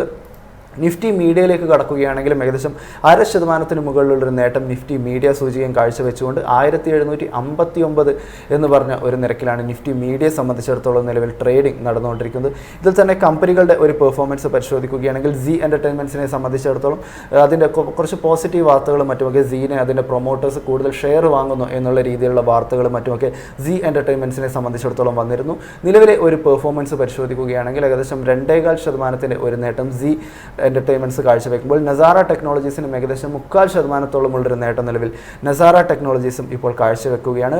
ടിപ്സ് ഇൻഡസ്ട്രീസ് പരിശോധിക്കുകയാണെങ്കിൽ 1%, ഡിഷ് ടിവിയുടെ ഓഹരികളിലും ഏകദേശം 0.5% ഒരു നേട്ടവും രേഖപ്പെടുത്തുമ്പോൾ നെറ്റ്വർക്ക് 18 മറ്റും ഓഹരികൾ 2% ഒരു ഇടിവും, PVR ഐനോക്സ് ഓഹരികൾ 2.25% മുകളിലും സൺ ടിവിയുടെ ഓഹരികൾക്ക് ഏകദേശം 0.25% ഒരു ഇടിവിലേക്കും കടക്കേണ്ടി വന്നിരിക്കുന്നു എന്നൊരു വാർത്തയാണ് നിലവിൽ നിഫ്റ്റി മീഡിയയെ സംബന്ധിച്ചിടത്തോളം പങ്കുവയ്ക്കാനായിട്ടുള്ളത്. ഇന്നത്തെ ഒരു ട്രേഡിംഗ് പരിശോധിക്കുകയാണെങ്കിൽ ഈ മണിക്കൂറിൽ ഇപ്പോൾ ഇടിവിൽ തുടരുന്ന ഒരു സൂചിക എന്ന് പറഞ്ഞിട്ടുണ്ടെങ്കിൽ നിഫ്റ്റി മെറ്റൽ സൂചികയാണ്. നിലവിലൊരു മാർജിനലായിരിക്കുന്ന ഒരു ഇടിവ് മാത്രമാണ് നിഫ്റ്റി മെറ്റൽ സൂചികയിൽ കാണാൻ സാധിക്കുന്നത്. 9608 എന്ന് പറഞ്ഞൊരു നിരക്കിൽ ട്രേഡിംഗ് നടന്നുകൊണ്ടിരിക്കുന്ന നിഫ്റ്റി മെറ്റൽ സൂചികയിൽ നിന്നും കമ്പനികളുടെ ഒരു പെർഫോമൻസിലേക്ക് കടക്കുകയാണെങ്കിൽ നിലവിൽ വേദാന്തയുടെയും മറ്റുമൊക്കെ ഒന്നാം പാദത്തിൻ്റെയും മറ്റുമൊക്കെ അപ്ഡേറ്റ്സുകളും മറ്റുമൊക്കെ ഇന്ന് വന്നിരുന്നു. നിലവിൽ ഏകദേശം ഒരു 0.25% നേട്ടം വേദാന്ത ഓഹരികൾ കാഴ്ചവെക്കുമ്പോൾ Jindal steel and power 0.5%, Hindustan സിംഗിൻ്റെ ഓഹരികൾക്കും 0.25% ഒരു നേട്ടം രേഖപ്പെടുത്താൻ സാധിക്കുന്നു. ഒരു ബ്രോക്കറേജ് റിപ്പോർട്ടായിട്ട് ഇന്നിപ്പോൾ പങ്കുവയ്ക്കാനായിട്ടുള്ളത് നുവാമ നിലവിൽ മാരിക്കോയ്ക്ക് ഒരു ബൈ റേറ്റിംഗ് നൽകിയിരിക്കുകയാണ്. ടാർഗറ്റ് പ്രൈസ് ആയിട്ട് 815 രൂപയാണ് പറഞ്ഞിരിക്കുന്നത്. നിലവിലെ ഒരു ട്രേഡിംഗ് പരിശോധിക്കുകയാണെങ്കിൽ 733 എന്ന് പറഞ്ഞൊരു നിരക്കിലാണ് നിലവിൽ മാരിക്കോയിൽ ട്രേഡിംഗ് പുരോഗമിച്ചുകൊണ്ടിരിക്കുന്നത്. കമ്പനിയെ സംബന്ധിച്ചിടത്തോളം 2026 ഒന്നാം പാദത്തിലെ ബിസിനസ് അപ്ഡേറ്റുകളും മറ്റുമൊക്കെ എക്സ്പെക്ടേഷനെ മീറ്റ് ചെയ്യാൻ പറ്റുന്ന രീതിയിലുള്ള ഒരു പെർഫോമൻസ് തന്നെ കമ്പനിക്ക് കാഴ്ചവെക്കാൻ സാധിച്ചിട്ടുണ്ട്. കമ്പനിയെ സംബന്ധിച്ചിടത്തോളം ഒരു മൾട്ടി ഇയർ പരിശോധിക്കുകയാണെങ്കിൽ തന്നെ ഒരു ഹൈ രേഖപ്പെടുത്താൻ, ഒരു വളർച്ച ഡൊമസ്റ്റിക് വോളിയത്തിൽ ഏകദേശം 8% ഇയർ ഓൺ ഇയർ വളർച്ച രേഖപ്പെടുത്താൻ മാരിക്കോയ്ക്ക് സാധിക്കുന്നു. കൂടാതെ കമ്പനിയുടെ ഒരു പ്രധാനപ്പെട്ട സെഗ്മെൻ്റ് ആയിട്ടുള്ള പാരഷ്യൂട്ട് ഓയിൽസിൻ്റെയും മറ്റുമൊക്കെ കാര്യത്തിൽ ചെറിയ രീതിയിലുള്ളൊരു ഇടിവ് മാരിക്കോയ്ക്ക് രേഖപ്പെടുത്തിയിട്ടുണ്ടെങ്കിൽ പോലും വരും ക്വാർട്ടറുകൾ ക്വാർട്ടറുകളിലും മറ്റുമൊക്കെ അത് ഇമ്പ്രൂവ് ആകാനുള്ള ഒരു സാധ്യതയും നിലവിൽ കാണുന്നു. മാരിക്കോയെ സംബന്ധിച്ചിടത്തോളം നിലവിൽ പോസിറ്റീവായിട്ടുള്ള വശങ്ങൾ പരിശോധിക്കുകയാണെങ്കിൽ ഇൻഫ്ലേഷൻ കുറയുന്നു, കൂടാതെ മികച്ച രീതിയിലുള്ള മൺസൂൺ മറ്റുമൊക്കെ ഉണ്ടാകുന്നു. പോളിസി ഭാഗത്തേക്ക് കടക്കുകയാണെങ്കിൽ പോളിസി സ്റ്റിമുലസും മറ്റുമൊക്കെ ലഭിക്കുന്നത് നിലവിൽ മാരിക്കോയ്ക്ക് ഒരു പിന്തുണ നൽകുന്ന ഒരു കാര്യമായിട്ടാണ് നിലവിൽ ഇപ്പോൾ നുവാമ ഇപ്പോൾ ചൂണ്ടിക്കാണിച്ചിരിക്കുന്നത്. എങ്കിൽ കൂടിയും 2026 ഒരു രണ്ടാം പാദത്തിലേക്ക് കടക്കുമ്പോഴും മറ്റുമൊക്കെ മാർജിൻ പ്രഷറും മറ്റുമൊക്കെ കമ്പനിയിൽ ഇനിയും കുറയും എന്നൊരു കാര്യം കൂടിയും നിലവിൽ ഇപ്പോൾ നുവാമ ഇപ്പോൾ മാരിക്കോയെ പറ്റി അറിയിച്ചിരിക്കുന്നു എന്നൊരു കാര്യമാണ് നമുക്കിപ്പോൾ പങ്കുവയ്ക്കാനായിട്ടുള്ളത്. ഇന്നത്തെ മാർക്കറ്റിൻ്റെ ഒരു സ്ഥിതി പരിശോധിക്കുകയാണെങ്കിൽ നിഫ്റ്റി 50 പരിശോധിക്കുകയാണെങ്കിലും നിഫ്റ്റി ബാങ്ക് പരിശോധിക്കുകയാണെങ്കിലും വളരെ ഫ്ലാറ്റായി നിലനിൽക്കുന്ന ഒരു കാഴ്ചയാണ് ജാസ്മിൻ ഇപ്പോൾ കാണാൻ സാധിക്കുന്നത്. മാർക്കറ്റിന്റെ ലൈവ് അപ്ഡേറ്റ് ആണ് ഇപ്പോൾ റിസർച്ച് ഡെസ്കിൽ നിന്നും നിഖിൽ നൽകിയത്. ഏതായാലും നമുക്ക് ഇനിയിപ്പോൾ മാർക്കറ്റിന്റെ ഒരു ടെക്നിക്കൽ ആസ്പെക്റ്റിലേക്ക് കൂടി കടക്കാം. അതിനായിട്ട് ഇപ്പോൾ നമ്മുടെ in house expert Pradeep Chandrasekharan sir join ചെയ്യുകയാണ്. Good morning Pradeep sir and welcome to the show. Morning Jasmine, morning viewers. Sir, ഇന്ന് ഈ ആഴ്ചയിലെ ഒരു ലാസ്റ്റ് ട്രേഡിംഗ് ഡേ ആണ്. മാർക്കറ്റിനെ സംബന്ധിച്ചിടത്തോളം വളരെ ഫ്ലാറ്റ് ആയിട്ടുള്ള ഒരു മൂവ്മെന്റ് കാഴ്ചവെക്കുന്നു. 25,400 എന്നുള്ള ഒരു ലെവലും ഒരു ഘട്ടത്തിൽ കൈവിടുകയായിരുന്നു. 25,370 എന്നുള്ളതാണ് ഇന്നത്തെ ഇതുവരെയുള്ള ഒരു ഡേ ലോ ആയിട്ട് നമുക്ക് കാണാൻ സാധിക്കുന്നത്. നിഫ്റ്റി 50 കഴിഞ്ഞ ദിവസങ്ങളിലൊക്കെ ആയിട്ട് നമ്മൾ വളരെ ബുള്ളിഷ് ആയിട്ടുള്ള ഒരു സ്റ്റാൻസ് ആണ് പറയുന്നത്. പക്ഷേ ഇപ്പോഴത്തെ ഈ ഒരു മൂവ്മെന്റിനെ സാർ എങ്ങനെയാണ് കാണുന്നത്? ഇന്നത്തെ മാർക്കറ്റിൽ നമുക്ക് ഫ്ലാറ്റ് ആയിട്ടൊരു ട്രെൻഡ് കാണാൻ സാധിക്കുന്നു. 25,600 പോയിന്റിന്റെ റെസിസ്റ്റൻസ് നിഫ്റ്റി ബ്രേക്ക് ചെയ്താൽ മാത്രമേ നമുക്ക് പുതിയൊരു ഷോർട്ട് ടേം ബുള്ളിഷ് ട്രെൻഡ് കാണാൻ സാധിക്കത്തുള്ളൂ. കൈവശം ഓൾറെഡി ലോങ് പൊസിഷൻസ് ഉണ്ടെങ്കിൽ നമുക്കത് മെയിൻറ്റെയിൻ ചെയ്യാം. ബട്ട് സ്ട്രോങ് ഒരു മൂവ് കിട്ടണമെങ്കിൽ നമുക്ക് we have to wait for 25,600 to be broken. Yes sir, അതോടൊപ്പം തന്നെ മറ്റ് പ്രധാനപ്പെട്ട സ്റ്റോക്സിലേക്ക് വരികയാണെന്നുണ്ടെങ്കിൽ LICയുടെ കാര്യം തന്നെയാണ് ആദ്യം ചോദിക്കുന്നത്. ഇന്നൊരു പോസിറ്റീവ് നോട്ടിലാണ് LIC ട്രേഡ് ചെയ്യുന്നത്. LICയുടെ ഷെയർ പ്രൈസ് പരിശോധിച്ചു കഴിഞ്ഞാൽ മാർച്ചിലെ ഒരു ലോയിൽ നിന്നും ഏകദേശം 34% ഒരു റീബൗണ്ട് ചെയ്തിട്ടുണ്ട് എന്നാണ് കാണാൻ സാധിക്കുന്നത്. അതായത് ഒരു പോസിറ്റീവ് നോട്ടിൽ നിലവിലും ട്രേഡ് ചെയ്യുന്നു. സമീപകാലങ്ങളിലുള്ള LICയുടെ ഒരു ശക്തമായിട്ടുള്ള ഒരു തിരിച്ചുവരവിനെ സാർ എങ്ങനെയാണ് നോക്കിക്കാണുന്നത്? അതോടൊപ്പം തന്നെ ഇനിയും ഒരു അപ്സൈഡ് പൊട്ടൻഷ്യലിന്റെ ഒരു സാധ്യത എത്രമാത്രമാണ് LICയിൽ? LICയുടെ കേസിൽ both long term and short term trend ബുള്ളിഷായി തന്നെ തുടരുന്നു. ബട്ട് കഴിഞ്ഞ 3 ട്രേഡിംഗ് സെഷൻസിൽ നമുക്ക് LICയുടെ കേസിൽ പ്രോഫിറ്റ് ടേക്കിംഗ് ആയിരുന്നു കാണാൻ സാധിച്ചത്. So the very short term trend ബെയറിഷായി മാറിയിട്ടു. ആ ഒരു കറക്ഷൻ പൂർത്തിയായെന്ന് നമുക്ക് ഇന്ന് സ്ഥിരീകരിക്കാൻ സാധിക്കുന്നില്ല. ആ ഒരു ബെയറിഷ് കറക്ഷൻ കംപ്ലീറ്റ് ചെയ്തു എന്ന് നമുക്ക് സ്ഥിരീകരിക്കണമെങ്കിൽ ഇന്നത്തെ മാർക്കറ്റിലെ സ്റ്റോക്ക് 965 രൂപയുടെ മുകളിൽ ക്ലോസ് ചെയ്യണം. അതിനൊരു പോസിബിലിറ്റി വളരെ കുറവായിട്ടാണ് കാണുന്നത്. കൈവശം ഓൾറെഡി ലോങ് പൊസിഷൻ ഉണ്ടെങ്കിൽ നമ്മൾ ശ്രദ്ധിച്ചിരിക്കേണ്ട ഒരു മേജർ സപ്പോർട്ട് 940 രൂപ. പ്രദീപ് സർ, ഇന്നൊരു സെഗ്മെന്റ് സ്റ്റോക്സ് പരിശോധിക്കുകയാണെന്നുണ്ടെങ്കിൽ ഡിഫൻസ് മേഖലയിലെ ലിസ്റ്റഡ് സ്പേസിലുള്ള എല്ലാ സ്റ്റോക്കിലും നമുക്കൊരു മുന്നേറ്റം കാണാൻ സാധിക്കുന്നുണ്ട്. എസ്പെഷ്യലി അതിനകത്ത് പരാസ് ഡിഫൻസ് ഇന്ന് 9%-ലധികം തുടക്കഘട്ടത്തിൽ തന്നെ നേട്ടം രേഖപ്പെടുത്തിയിട്ടുണ്ട്. പരാസ് ഡിഫൻസിനെ സംബന്ധിച്ചിടത്തോളം സ്റ്റോക്ക് സ്പ്ലിറ്റ് വരികയാണ്. അതുമായി ബന്ധപ്പെട്ടിട്ടുള്ള അനുബന്ധ കാര്യങ്ങൾ നടക്കുന്നു. സോ കമ്പനി കഴിഞ്ഞ കുറേ കോൺസിക്യൂട്ടീവ് സെഷനുകളിലായിട്ട് ഈ ഒരു സ്റ്റോക്ക് നേട്ടത്തിൽ തന്നെയാണ് വ്യാപാരം മുന്നോട്ട് പോകുന്നത്. പരാസ് ഡിഫൻസിനെ സംബന്ധിച്ചിടത്തോളം ഈ ഹൈ ലെവൽസിൽ സ്വീകരിക്കേണ്ട സ്റ്റാൻസ് എന്താണ്? പരാസ് ഡിഫൻസിന്റെ കേസിൽ നമുക്ക് ഈ stock May 19 all time high നൽകിയത്. 1945 രൂപയിലായിരുന്നു ഓൾ ടൈം ഹൈ. അതിനുശേഷം ഈ സ്റ്റോക്ക് ഒരു സൈഡ് വേസ് കൺസോൾട്ടേഷൻ മൂവിലോട്ട് പെട്ടിരുന്നു. സോ കൈവശം ഓൾറെഡി ലോങ് പൊസിഷൻ ഉണ്ടെങ്കിൽ മെയിൻറ്റെയിൻ ചെയ്യുക. നമുക്ക് ലോ റിസ്ക് ആയിട്ട് പരാസ് ഡിഫൻസിൽ പുതിയ ലോങ് പൊസിഷൻ എടുക്കാൻ ഒരു അവസരവും കാണുന്നില്ല.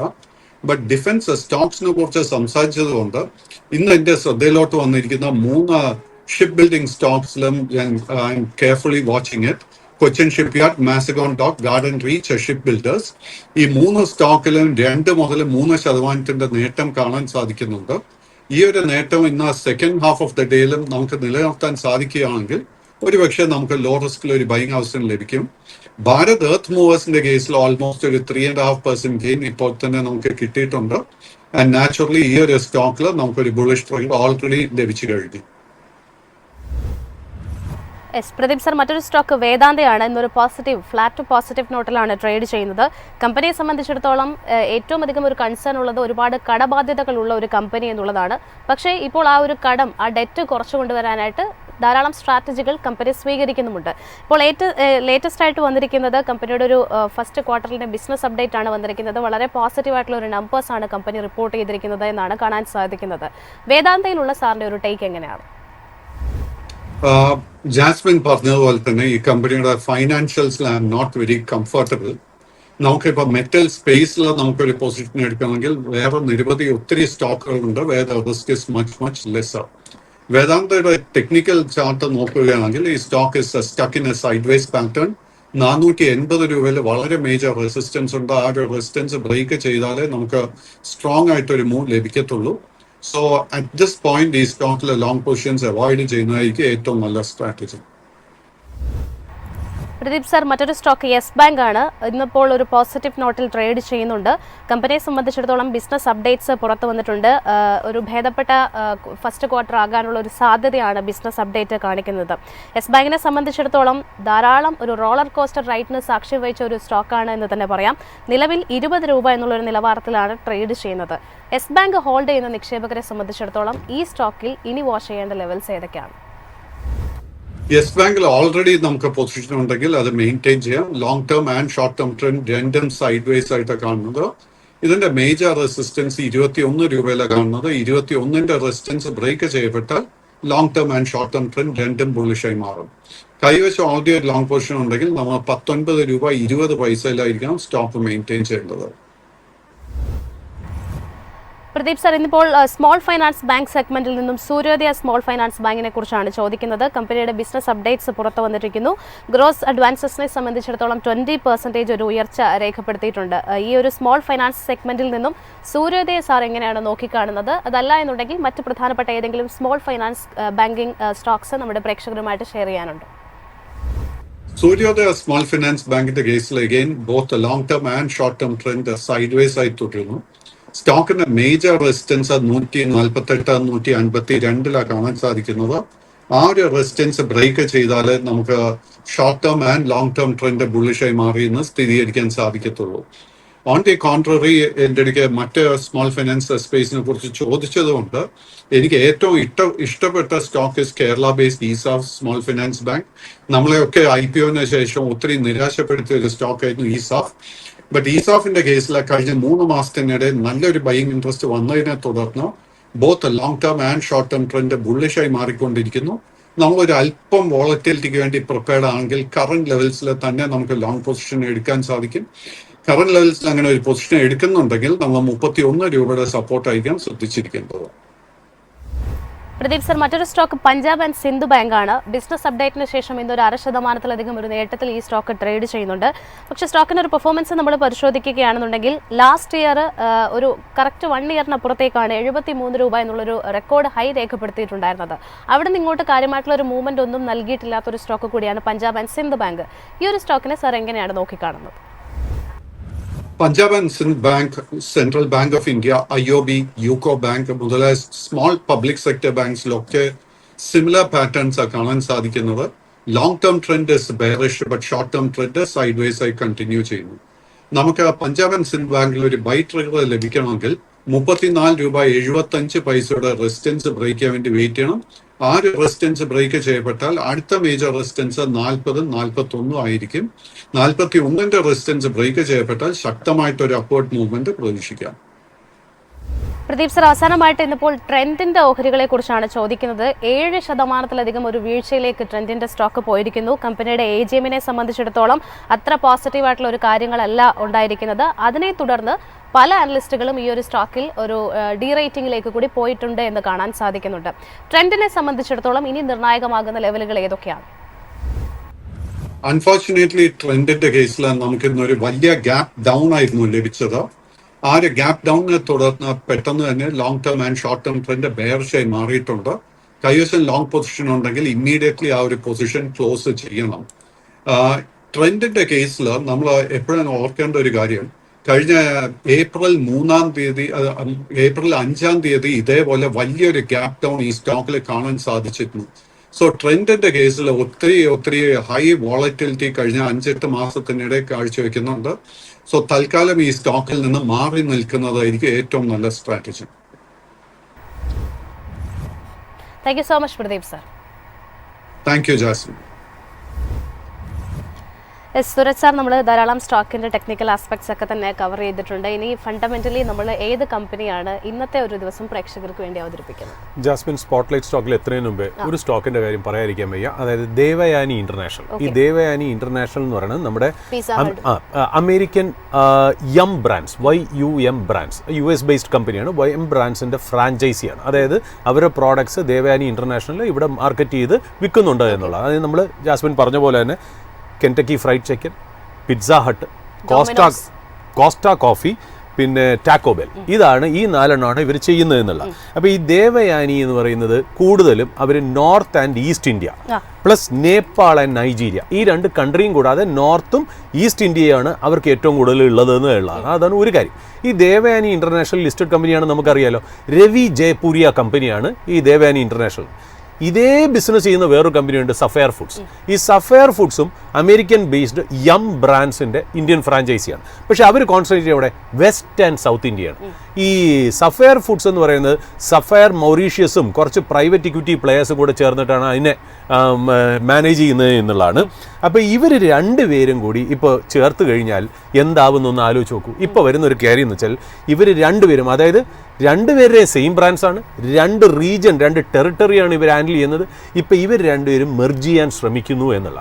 മെർജ് ചെയ്യാൻ ശ്രമിക്കൂ എന്ന് പറയുമ്പോൾ നമ്മളൊന്ന് ആലോചിച്ച് നോക്കണം. KFCക്ക് 600 ഔട്ട്ലെറ്റ് ഉണ്ട്, സഫയറിന് 580 ഔട്ട്ലെറ്റ് ഉണ്ട്. ഓക്കെ, പിസ്സ ഹട്ടിന് ദേവയാനിക്ക് 500 ഔട്ട്ലെറ്റ് ഉണ്ട്. എന്നാൽ സഫയറിന് എത്രയുണ്ട്? 400 ഔട്ട്ലെറ്റ് ഉണ്ട്. അപ്പോൾ അതായത് ഇത് 2 കൂടെ മെർജ് ചെയ്ത് കഴിഞ്ഞാൽ പിസ്സ ഹട്ടായാലും ശരി അല്ലെങ്കിൽ KFC ആയാലും ശരി ഏതാണ്ട് 1000ഓളം ഔട്ട്ലെറ്റ്സ് ഒന്നിക്കും എന്നുള്ളതാണ് നമ്മൾ മനസ്സിലാവുന്നത്. നമുക്ക് കിട്ടുന്ന ഇൻഫർമേഷൻ, ഇത് അൺകൺഫേംഡ് സോഴ്സസ് ആണ്. നമുക്ക് കിട്ടുന്ന ഇൻഫർമേഷൻ എന്ന് വെച്ചാൽ ദേവയാനിയുടെ 1 ഷെയറിന് സഫയറിന്റെ 3 ഷെയറിന് ദേവയാനിയുടെ 1 ഷെയർ കിട്ടും. അങ്ങനെ ഷെയർ സ്വാപ്പ് റേഷ്യോയിലാണ് ഇവർ 2 പേരും കൂടെ മെർജ് ചെയ്യണേ. അതായത് ദേവയാനിയുടെ 1 ഷെയറിന് സഫയറിന്റെ 3 ഷെയർ കിട്ടും. ഇത് 2 കൂടെ വന്നു കഴിഞ്ഞാൽ ഒരു കൺസോളിഡേറ്റഡ് എൻറ്റിറ്റി ആവും യം ബ്രാൻഡ്സിന്റെ. യം ബ്രാൻഡ്സ് എന്ന് പറയുമ്പോൾ നമ്മൾ ആലോചിക്കണം, Kentucky Fried Chicken, Pizza Hut, Costa Coffee, Taco Bell, ആ മെക്സിക്കൻ ബേസ്ഡ് ടാക്കോ കമ്പനി ഉണ്ടല്ലോ, ഇതെല്ലാം കൂടെ ചേർന്നാണ്. And they are a formidable player. അപ്പോൾ അവർ 2 പേരുടെയും സ്റ്റോക്ക് ഒന്ന് വാച്ച് ഔട്ട് ചെയ്യുക, ഒന്നാമത്തെ കാര്യം. രണ്ടാമത്തെ കാര്യം, ജൂബിലൻ ഫുഡ് വർക്ക്സ് ശ്രദ്ധിക്കുക. കാര്യം ജൂബിലൻ ഫുഡ് വർക്ക്സിന്റെ ഡയറക്റ്റ് കോമ്പറ്റീറ്ററായി ഇവർ മാറും. കാര്യം ജൂബിലൻ ഫുഡ് വർക്ക്സ് അറിയാലോ, നമുക്ക് ഈ ഡൊമിനോസ് പിസ്സയുടെ ഇന്ത്യ ഫ്രാഞ്ചൈസി ആണെന്നുള്ളത്. ഇന്ന് ഞാൻ സ്പോട്ട്ലൈറ്റിലേക്ക് ഉദ്ദേശിക്കുന്ന സ്റ്റോക്ക് ഞാൻ ഇന്നലെ പറഞ്ഞതിൻ്റെ ബാക്കിയാണ്. കാര്യം അതിനകത്ത് കുറച്ചൊരു തിയറിറ്റിക്കൽ ആയിട്ടുള്ള കാര്യമാണ്. അതായത് ചെന്നൈ പെട്രോളിയം കോർപ്പറേഷനാണ് ഞാൻ അവതരിപ്പിക്കുന്ന ഒരു പബ്ലിക് സെക്ടർ യൂണിറ്റ് ആണ് എന്നുള്ളതാണ്. ഞാൻ എന്തുകൊണ്ട് ഇത് അവതരിപ്പിക്കണമെന്ന് ഉദ്ദേശിച്ച കാര്യം വെച്ചാൽ ഒരു വാല്യൂ ഇൻവെസ്റ്റിങ്ങിൻ്റെ, അതായത് ഒരു മാർജിൻ ഓഫ് സേഫ്റ്റി. അതായത് മാർജിൻ ഓഫ് സേഫ്റ്റി എന്ന് പറഞ്ഞാൽ നമ്മൾ പറയുമല്ലോ, 100 രൂപയുടെ സാധനം വില കുറച്ച് മേടിക്കുക, 80 രൂപ 90 രൂപയ്ക്ക് മേടിക്കുന്നതാണ് നമ്മൾ ഈ മാർജിൻ ഓഫ് സേഫ്റ്റി എന്ന് പറഞ്ഞാൽ. അതായത് ഇത്രയും വിലയുള്ള സാധനത്തിന് നമ്മളൊരു ഡിസ്കൗണ്ടിൽ മേടിക്കുന്നതാണ് നമ്മളൊരു വാല്യൂ ബൈ അല്ലെങ്കിൽ മാർജിൻ ഓഫ് സേഫ്റ്റിയോടുകൂടി ബൈ ചെയ്യുക എന്നുള്ളത്. നമ്മൾ അതിനൊരു എക്സാമ്പിൾ പല എപ്പിസോഡിൽ പറഞ്ഞു വയ്ക്കുകയും ചെയ്തു. അതായത് നിങ്ങൾ 50,000 രൂപയ്ക്ക് ഒരു കാർ മേടിക്കണമെന്ന് വയ്ക്കുക, ആ കാറിൻ്റെ ഗ്ലൗ ബോക്സിലോ ഡാഷ്ബോർഡിലോട്ടോ ഒരു 1 ലക്ഷം രൂപ ഉണ്ടെങ്കിലോ, അതായത് നിങ്ങൾ 50,000 രൂപ കൊടുക്കുന്നു, തിരിച്ചു കിട്ടുന്നത് നിങ്ങൾക്ക് 1 ലക്ഷം രൂപ. ഇതിനെയാണ് നമ്മൾ സാധാരണ വാല്യൂ ബൈ അല്ലെങ്കിൽ മാർജിൻ ഓഫ് സേഫ്റ്റിയോടുകൂടി ബൈ ചെയ്യുക എന്ന് പറയുന്നതിൻ്റെ സിമ്പിൾ ആയിട്ടുള്ള എക്സാമ്പിൾ എന്ന് പറഞ്ഞത്. ഞാൻ ഈ ചെന്നൈ പെട്രോളിയം ഉൾപ്പെടുത്താനുള്ള കാര്യം, ഇതൊരു ബോറിംഗ് ബിസിനസ്സാണ്. ഇതിനകത്ത് വലിയ എക്സൈറ്റ്മെൻ്റ് ഒന്നും ഇതിനകത്തില്ല. അതായത് അവരെന്താ ചെയ്യണമെന്ന് വെച്ചാൽ ക്രൂഡ് മേടിക്കുന്നു, മറ്റുള്ള രാജ്യങ്ങളിൽ നിന്ന് ക്രൂഡ് മേടിച്ചിട്ട് ഇത് കൺവേർട്ട് ചെയ്ത് യൂസ്ഫുൾ ആയിട്ടുള്ള ഫ്യൂവൽസും കെമിക്കൽസും ഉണ്ടാക്കുന്നു. അത്രയ്ക്ക് സിമ്പിൾ ആയിട്ടുള്ള ബിസിനസ്സാണ് ഈ ചെന്നൈ പെട്രോളിൻ്റെ എന്നുള്ളത്. അതായത് ഇവരെന്താ ചെയ്യുന്നത്, ക്രൂഡ് സൗദിയിൽ നിന്നും ഇറാഖിൽ നിന്നും ഇവർ മേടിച്ചിട്ട് ഇവരെ തമിഴ്നാട് റിഫൈനറിയിൽ ഇവർ പ്രോസസ്സ് ചെയ്യുന്നു, റിഫൈൻ ചെയ്യുന്നു. Because it is a refinery company. Refine ചെയ്തതിന് ശേഷം ഇതിൻ്റെ ഔട്ട്പുട്ട് എന്താ, നമ്മുടെ ഡീസൽ, പെട്രോൾ, LPG അതായത് cooking gas, aviation turbine fuel, kerosene, chemicals, industrial fuels, lube oil, wax എന്നിങ്ങനെയുള്ള പ്രോഡക്ട്സ് ആണ് ഇതിൻ്റെ ഔട്ട്പുട്ട് എന്ന് പറയുന്നത്. ഇത് ബേസിക്കലി ഉണ്ടല്ലോ, ഇവർ ഈ പ്രോഡക്ട്സിനെയൊക്കെ കൂടുതലും സെല്ല് ചെയ്യുന്നത് ഇന്ത്യൻ ഓയിൽ കോർപ്പറേഷനാണ്. ഇന്ത്യൻ ഓയിൽ കോർപ്പറേഷനാണ് ഇവരെ ബയർ. കാര്യം എന്നറിയോ, ഇന്ത്യൻ ഓയിൽ കോർപ്പറേഷൻ തന്നെയാണ് ഇവരെ പ്രൊമോട്ടറും. 67% ഷെയർ ഹോൾഡിങ്ങും ഇന്ത്യൻ ഓയിൽ കോർപ്പറേഷൻ്റെയാണ്. അപ്പോൾ ഇവരെ ബിസിനസ് വെർട്ടിക്കൽ നമ്മൾ നോക്കുകയാണെങ്കിൽ ഫ്യൂവൽ റിഫൈനിങ് ആൻഡ് മാർക്കറ്റിംഗ്, അതായത് ക്രൂഡ് റിഫൈൻ ചെയ്യുക, അത് ഫിനിഷ്ഡ് പ്രോഡക്റ്റ് ആയിട്ട് സപ്ലൈ ചെയ്യുക, IOCL തന്നെ ബയർ തന്നെ ഉണ്ട്, അത് കൂടാതെ വേറെ ആർക്കെങ്കിലും കൂടെ വേണമെങ്കിൽ ഇവർക്ക് വിൽക്കാം. രണ്ടാമത് പറഞ്ഞാൽ പെട്രോ കെമിക്കൽസ്, അതായത് ഇതിൻ്റെ ബൈ പ്രോഡക്റ്റ് ആയിട്ട് വരുന്നതാണല്ലോ, ക്രൂഡ് റിഫൈനിങ്ങിൽ ബൈ പ്രോഡക്റ്റ് ആയിട്ട് കുറേ പെട്രോ കെമിക്കൽ വരുന്നുണ്ട്. Plastic, paint industry, fertiliser, textiles, ഇതിനൊക്കെ ആവശ്യമുണ്ട്. അവർക്ക് പെട്രോ കെമിക്കൽസ് കൊടുക്കുന്നതാണ് ഇവരെ രണ്ടാമത്തെ ബിസിനസ് വെർട്ടിക്കൽ. മൂന്നാമത്തെ പവർ ജനറേഷൻ, അതായത് ഈ വേസ്റ്റ് ഗ്യാസ് ഉപയോഗിച്ച് ഇവർ ക്യാപ്റ്റീവ് പവർ ജനറേറ്റ് ചെയ്യും. അതായത് ഇവരുടെ സ്വന്തം ഇന്റേണൽ യൂസിന് വേണ്ടിയുള്ള പവർ ജനറേറ്റ് ചെയ്യും. അപ്പോൾ ഇങ്ങനത്തെ 3 ഡിവിഷൻസിലാണ് ഇവർ ഓപ്പറേറ്റ് ചെയ്യുന്നത്. ഇവരുടെ കോമ്പറ്റീറ്റേഴ്സ് പറഞ്ഞാൽ PSU കമ്പനികൾ തന്നെയാണ്. IOCL തന്നെ ഇവരുടെ പാരന്റ് തന്നെ ഇവരുടെ കോമ്പറ്റീറ്റർ ആണെന്നുള്ള. രണ്ടാമത് HPCLും BPCLും റിഫൈനിങ് മാത്രമുണ്ട്. അവർക്ക് ഈ പെട്രോൾ പമ്പ് റീറ്റെയിലിംഗ് മാത്രമല്ല, അവർക്കും റിഫൈനിങ് ഉണ്ടെന്നുള്ളതാണ്. പിന്നെ MRPL മാംഗ്ലൂർ റിഫൈനറീസും ഇവരുടെ കോമ്പറ്റീറ്റർ ആണ്. നമുക്കറിയാലോ, പ്രൈവറ്റ് സൈഡിൽ നമ്മൾ പറയേണ്ട കാര്യമില്ല, the behemoth, the giant, Reliance. പിന്നെ നയാര എനർജി, അതായത് റോസ് നെഫ്റ്റ് എന്ന് പറയുന്ന റഷ്യൻ US ഓയിൽ കൺഗ്ലോമറേറ്റിന്റെ ഇന്ത്യൻ കൗണ്ടർ പാർട്ടാണ് ഈ പറയുന്ന പോലെ നയാര എനർജി. അതുകൂടാതെ ഈ 2 കമ്പനീസുമാണ് ശരിക്കും പറഞ്ഞാൽ പ്രൈവറ്റ് സെക്ടറിൽ ഇവരുടെ കോമ്പറ്റീറ്റർ. ഇവരുടെ കോമ്പറ്റീറ്റീവ് അഡ്വാൻറ്റേജ് എന്താണെന്നറിയോ? അതായത് ഇവർക്ക് IOCL തന്നെയാണ് ഇവരുടെ ഏറ്റവും വലിയ ഭാഗ്യം എന്ന് പറയുന്നത്. കാര്യം വെച്ചാൽ അതിൻ്റെ പ്രൊമോട്ടറും ഇവർ തന്നെയാണ്, അതിൻ്റെ ബയറും ഇവർ തന്നെയാണ്. അപ്പോൾ വേറെ ബയറിനെ തപ്പി ഇവർക്ക് പോകണ്ട. IOCL എന്ന് പറഞ്ഞാൽ ബയർ ഗ്യാരണ്ടീഡ് ആയിട്ടുള്ളതെന്നുള്ള ഒരു സൈഡിലുള്ള ഒരു കാര്യം. രണ്ടാമത് ഇൻ്റഗ്രേറ്റഡ് ഓപ്പറേഷൻസ് ആണ്. അതായത് ഇവർ ഇൻഹൗസ് പവർ ജനറേറ്റ് ചെയ്യുന്നു, ഇവർ തന്നെ കെമിക്കൽ യൂണിറ്റ് ഉണ്ട്, എല്ലാ സാധനങ്ങളോട് ചേർന്ന് ഇവരുടെ വാല്യൂ ചെയിൻ എന്ന് പറയുന്നത് ഒരു ഇൻ്റഗ്രേറ്റഡ് ആണെന്നുള്ള. മൂന്നാമത് സ്ട്രാറ്റജിക് ലൊക്കേഷനാണ്. സ്ട്രാറ്റജിക് ലൊക്കേഷൻ ചെന്നൈ പോർട്ടിൻ്റെ അടുത്താണ് ഇവരുടെ ഫെസിലിറ്റീസ് എന്ന് പറയുന്നത്. അപ്പോൾ ഈ പറഞ്ഞ പോലെ ഇമ്പോർട്ടഡ് ക്രൂഡിൻ്റെ ഒരു ഈസി ആക്സസ് ഉണ്ട്. അപ്പോൾ ക്രൂഡ് ഞാൻ പറഞ്ഞല്ലോ, ഇറാഖിൽ നിന്നും സൗദി അറേബ്യയിൽ നിന്നും ചെയ്തിട്ട് ഇവർ റിഫൈൻ ചെയ്തിട്ടാണല്ലോ ഇവർ മറ്റുള്ള പ്രോഡക്ട്സ് ആക്കി മാറ്റുന്നതെന്നുള്ള. പിന്നെ അത് മാത്രമല്ല, ഇവരെ സംബന്ധിച്ച് റീജിയൽ റീച്ച്, അതായത് ഈ സൗത്തിലാണ് ശരിക്കും പറഞ്ഞാൽ ഈ പെട്രോളിയം പ്രോഡക്ട്സ് അല്ലെങ്കിൽ ഫ്യൂവൽ ഏറ്റവും കൂടുതൽ ബൈ ചെയ്യുന്നതെന്നാണ് സാധാരണ പറയും. അപ്പോൾ അങ്ങനത്തെ ഒരു മാർക്കറ്റിലേക്ക് അടുത്ത് കിടക്കുന്നുണ്ട്, ചെന്നൈ കിടക്കുന്നുണ്ട്. അത്രയും റീറ്റെയിലേഴ്സിൻ്റെ അടുത്ത് എത്താൻ, അതല്ലെങ്കിൽ അത്രയും കമ്പനികളിലേക്ക് എത്താൻ അത് സഹായമാണ് എന്നുള്ളതാണ്. അപ്പോൾ ഇതിനകത്ത് ഇവരെ കപ്പാസിറ്റി ഒന്ന് നോക്കാം. ഇവർക്കുള്ള ചെന്നൈയിൽ മണാലി റിഫൈനറിയാണ്. ഈ മണാലി റിഫൈനറിയിൽ 10.5 MMTPA എന്ന് പറഞ്ഞാൽ million metric ton per annum. Million metric ton per annum എന്ന് പറഞ്ഞ യൂണിറ്റിലാണ് പറയുന്നത്. അപ്പോൾ 10.5 MMTPA ഫുൾ ഓപ്പറേഷണൽ കപ്പാസിറ്റി ഉണ്ട് ഇവർക്ക് ചെന്നൈയിൽ, ഈ പറഞ്ഞ പോലെ മണാലിയിൽ. അവിടെയാണ് ഈ ക്രൂഡ് റിഫൈൻ ചെയ്ത് പ്രോസസ്സ് ചെയ്ത് petrol, diesel, LPG, petro chemicals, lube oil, wax ഒക്കെ ആയിട്ട് കൺവേർട്ട് ചെയ്യണം. അതാണ് അവരുടെ മെയിൻ ലൈൻ ഓഫ് ബിസിനസ്. രണ്ടാമത് ഇവർക്ക് കാവേരി ബേസിൻസ്, നാഗപട്ടണത്ത് ഇവർക്ക് വേറൊരു ഫെസിലിറ്റി ഉണ്ട്. അത് ശരിക്കും പറഞ്ഞാൽ പണ്ട് 1 MMTPA മാത്രമേ ഉണ്ടായിരുന്നുള്ളൂ.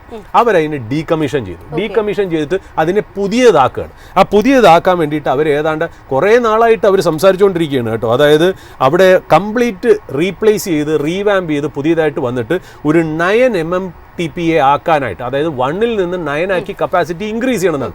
ഏതാണ്ട് 31,500 രൂപയ്ക്കുള്ള ഒരു എക്സ്പാൻഷനാണ് ഇവർ പ്ലാൻ ചെയ്തത്. ഇപ്പം ആ പ്രോജക്റ്റ് ഇൻക്രീസ് ചെയ്ത് ഏതാണ്ട് 36,500 കോടി രൂപ വരെയൊക്കെ എത്തി. 36,500 കോടി രൂപ ഇട്ടിട്ടാണ് ഇവർ ഇതിനെ 1 MMTPA എന്നുള്ളത് മാറ്റിയിട്ട് 9 ആക്കി ഇൻക്രീസ് ചെയ്യാൻ പോകുന്നത്. ഇതൊരു JV ആയിട്ടാണ് ചെയ്യുന്നത്, IOC ആയിട്ട്. IOC ആണ് ഇതിൻ്റെ 75% JV ഹോൾഡ് ചെയ്യുന്നത്. ബാക്കി 25% ഇക്വിറ്റി മാത്രമേ ഈ പറഞ്ഞ ചെന്നൈയിലുള്ളൂ. ബട്ട് ഈ പറയുന്ന ബെനിഫിഷ്യറി എന്ന് പറയുന്നത് നല്ല രീതിയിൽ ചെന്നൈ പെട്രോളിയം തന്നെയാണെന്നുള്ള.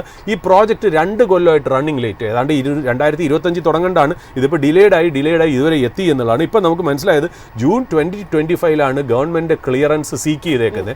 അത് കിട്ടിക്കഴിഞ്ഞാൽ എനിക്ക് തോന്നുന്നു ഒരു കൺസ്ട്രക്ഷൻ ഏതാണ്ട് 2027 കൂടി ഫിനിഷ് ചെയ്യും. അപ്പോൾ ഇപ്പോൾ 10.5 MMTPA ഉണ്ട്. ഇനി വരാൻ പോകുന്ന 2 കൊല്ലത്തിനുള്ളിൽ 9 MMTPA കൂടി ഉണ്ട് എന്നുള്ളതാണ്. അതിന് വേണ്ടിയിട്ട് 35,000 കോടി കമ്മിറ്റ് ചെയ്തു എന്ന് പറയാം. 35,000 കോടി കമ്മിറ്റ് ചെയ്തിട്ടും ഉണ്ടെന്ന് പറയാം.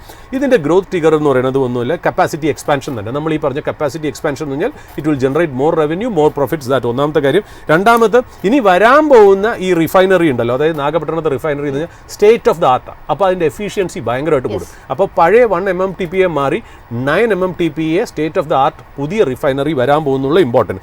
പിന്നെ അത് മാത്രമല്ല, അവർ പ്രൊപ്പലീൻ പോലത്തെ പുതിയ പെട്രോ കെമിക്കൽസിലേക്ക് അവർ ഇറങ്ങുന്നു എന്നുള്ളതാണ്. അപ്പോൾ ഈ പറഞ്ഞ പ്ലാസ്റ്റിക്, ടെക്സ്റ്റൈൽ, പാക്കേജിങ് മെറ്റീരിയൽസിനൊക്കെ വേണ്ടി സപ്ലൈ ചെയ്യുന്ന സാധനമാണ് ഈ പോളിപ്രൊപ്പലീൻ എന്ന് പറയുന്നത്. അപ്പോൾ അത് കൂടെ ഉണ്ടാക്കുന്നതോടുകൂടി ഒരു ഡിഫറൻറ്റ് മാർക്കറ്റും കൂടെ ഇവർക്ക് തുറന്നു കിട്ടുന്നു എന്നുള്ളതാണ്. രണ്ടാമത്, ഈ പറയുന്ന പോലെ ഇവർ കുറച്ച് ക്ലീൻ ഫ്യൂവലും കൂടെ ഇവർ പ്രൊഡക്ഷൻ ചെയ്യുന്നുണ്ട്, അതായത് ഭാരത് സ്റ്റേജ് 6 ഫ്യൂവൽസ്.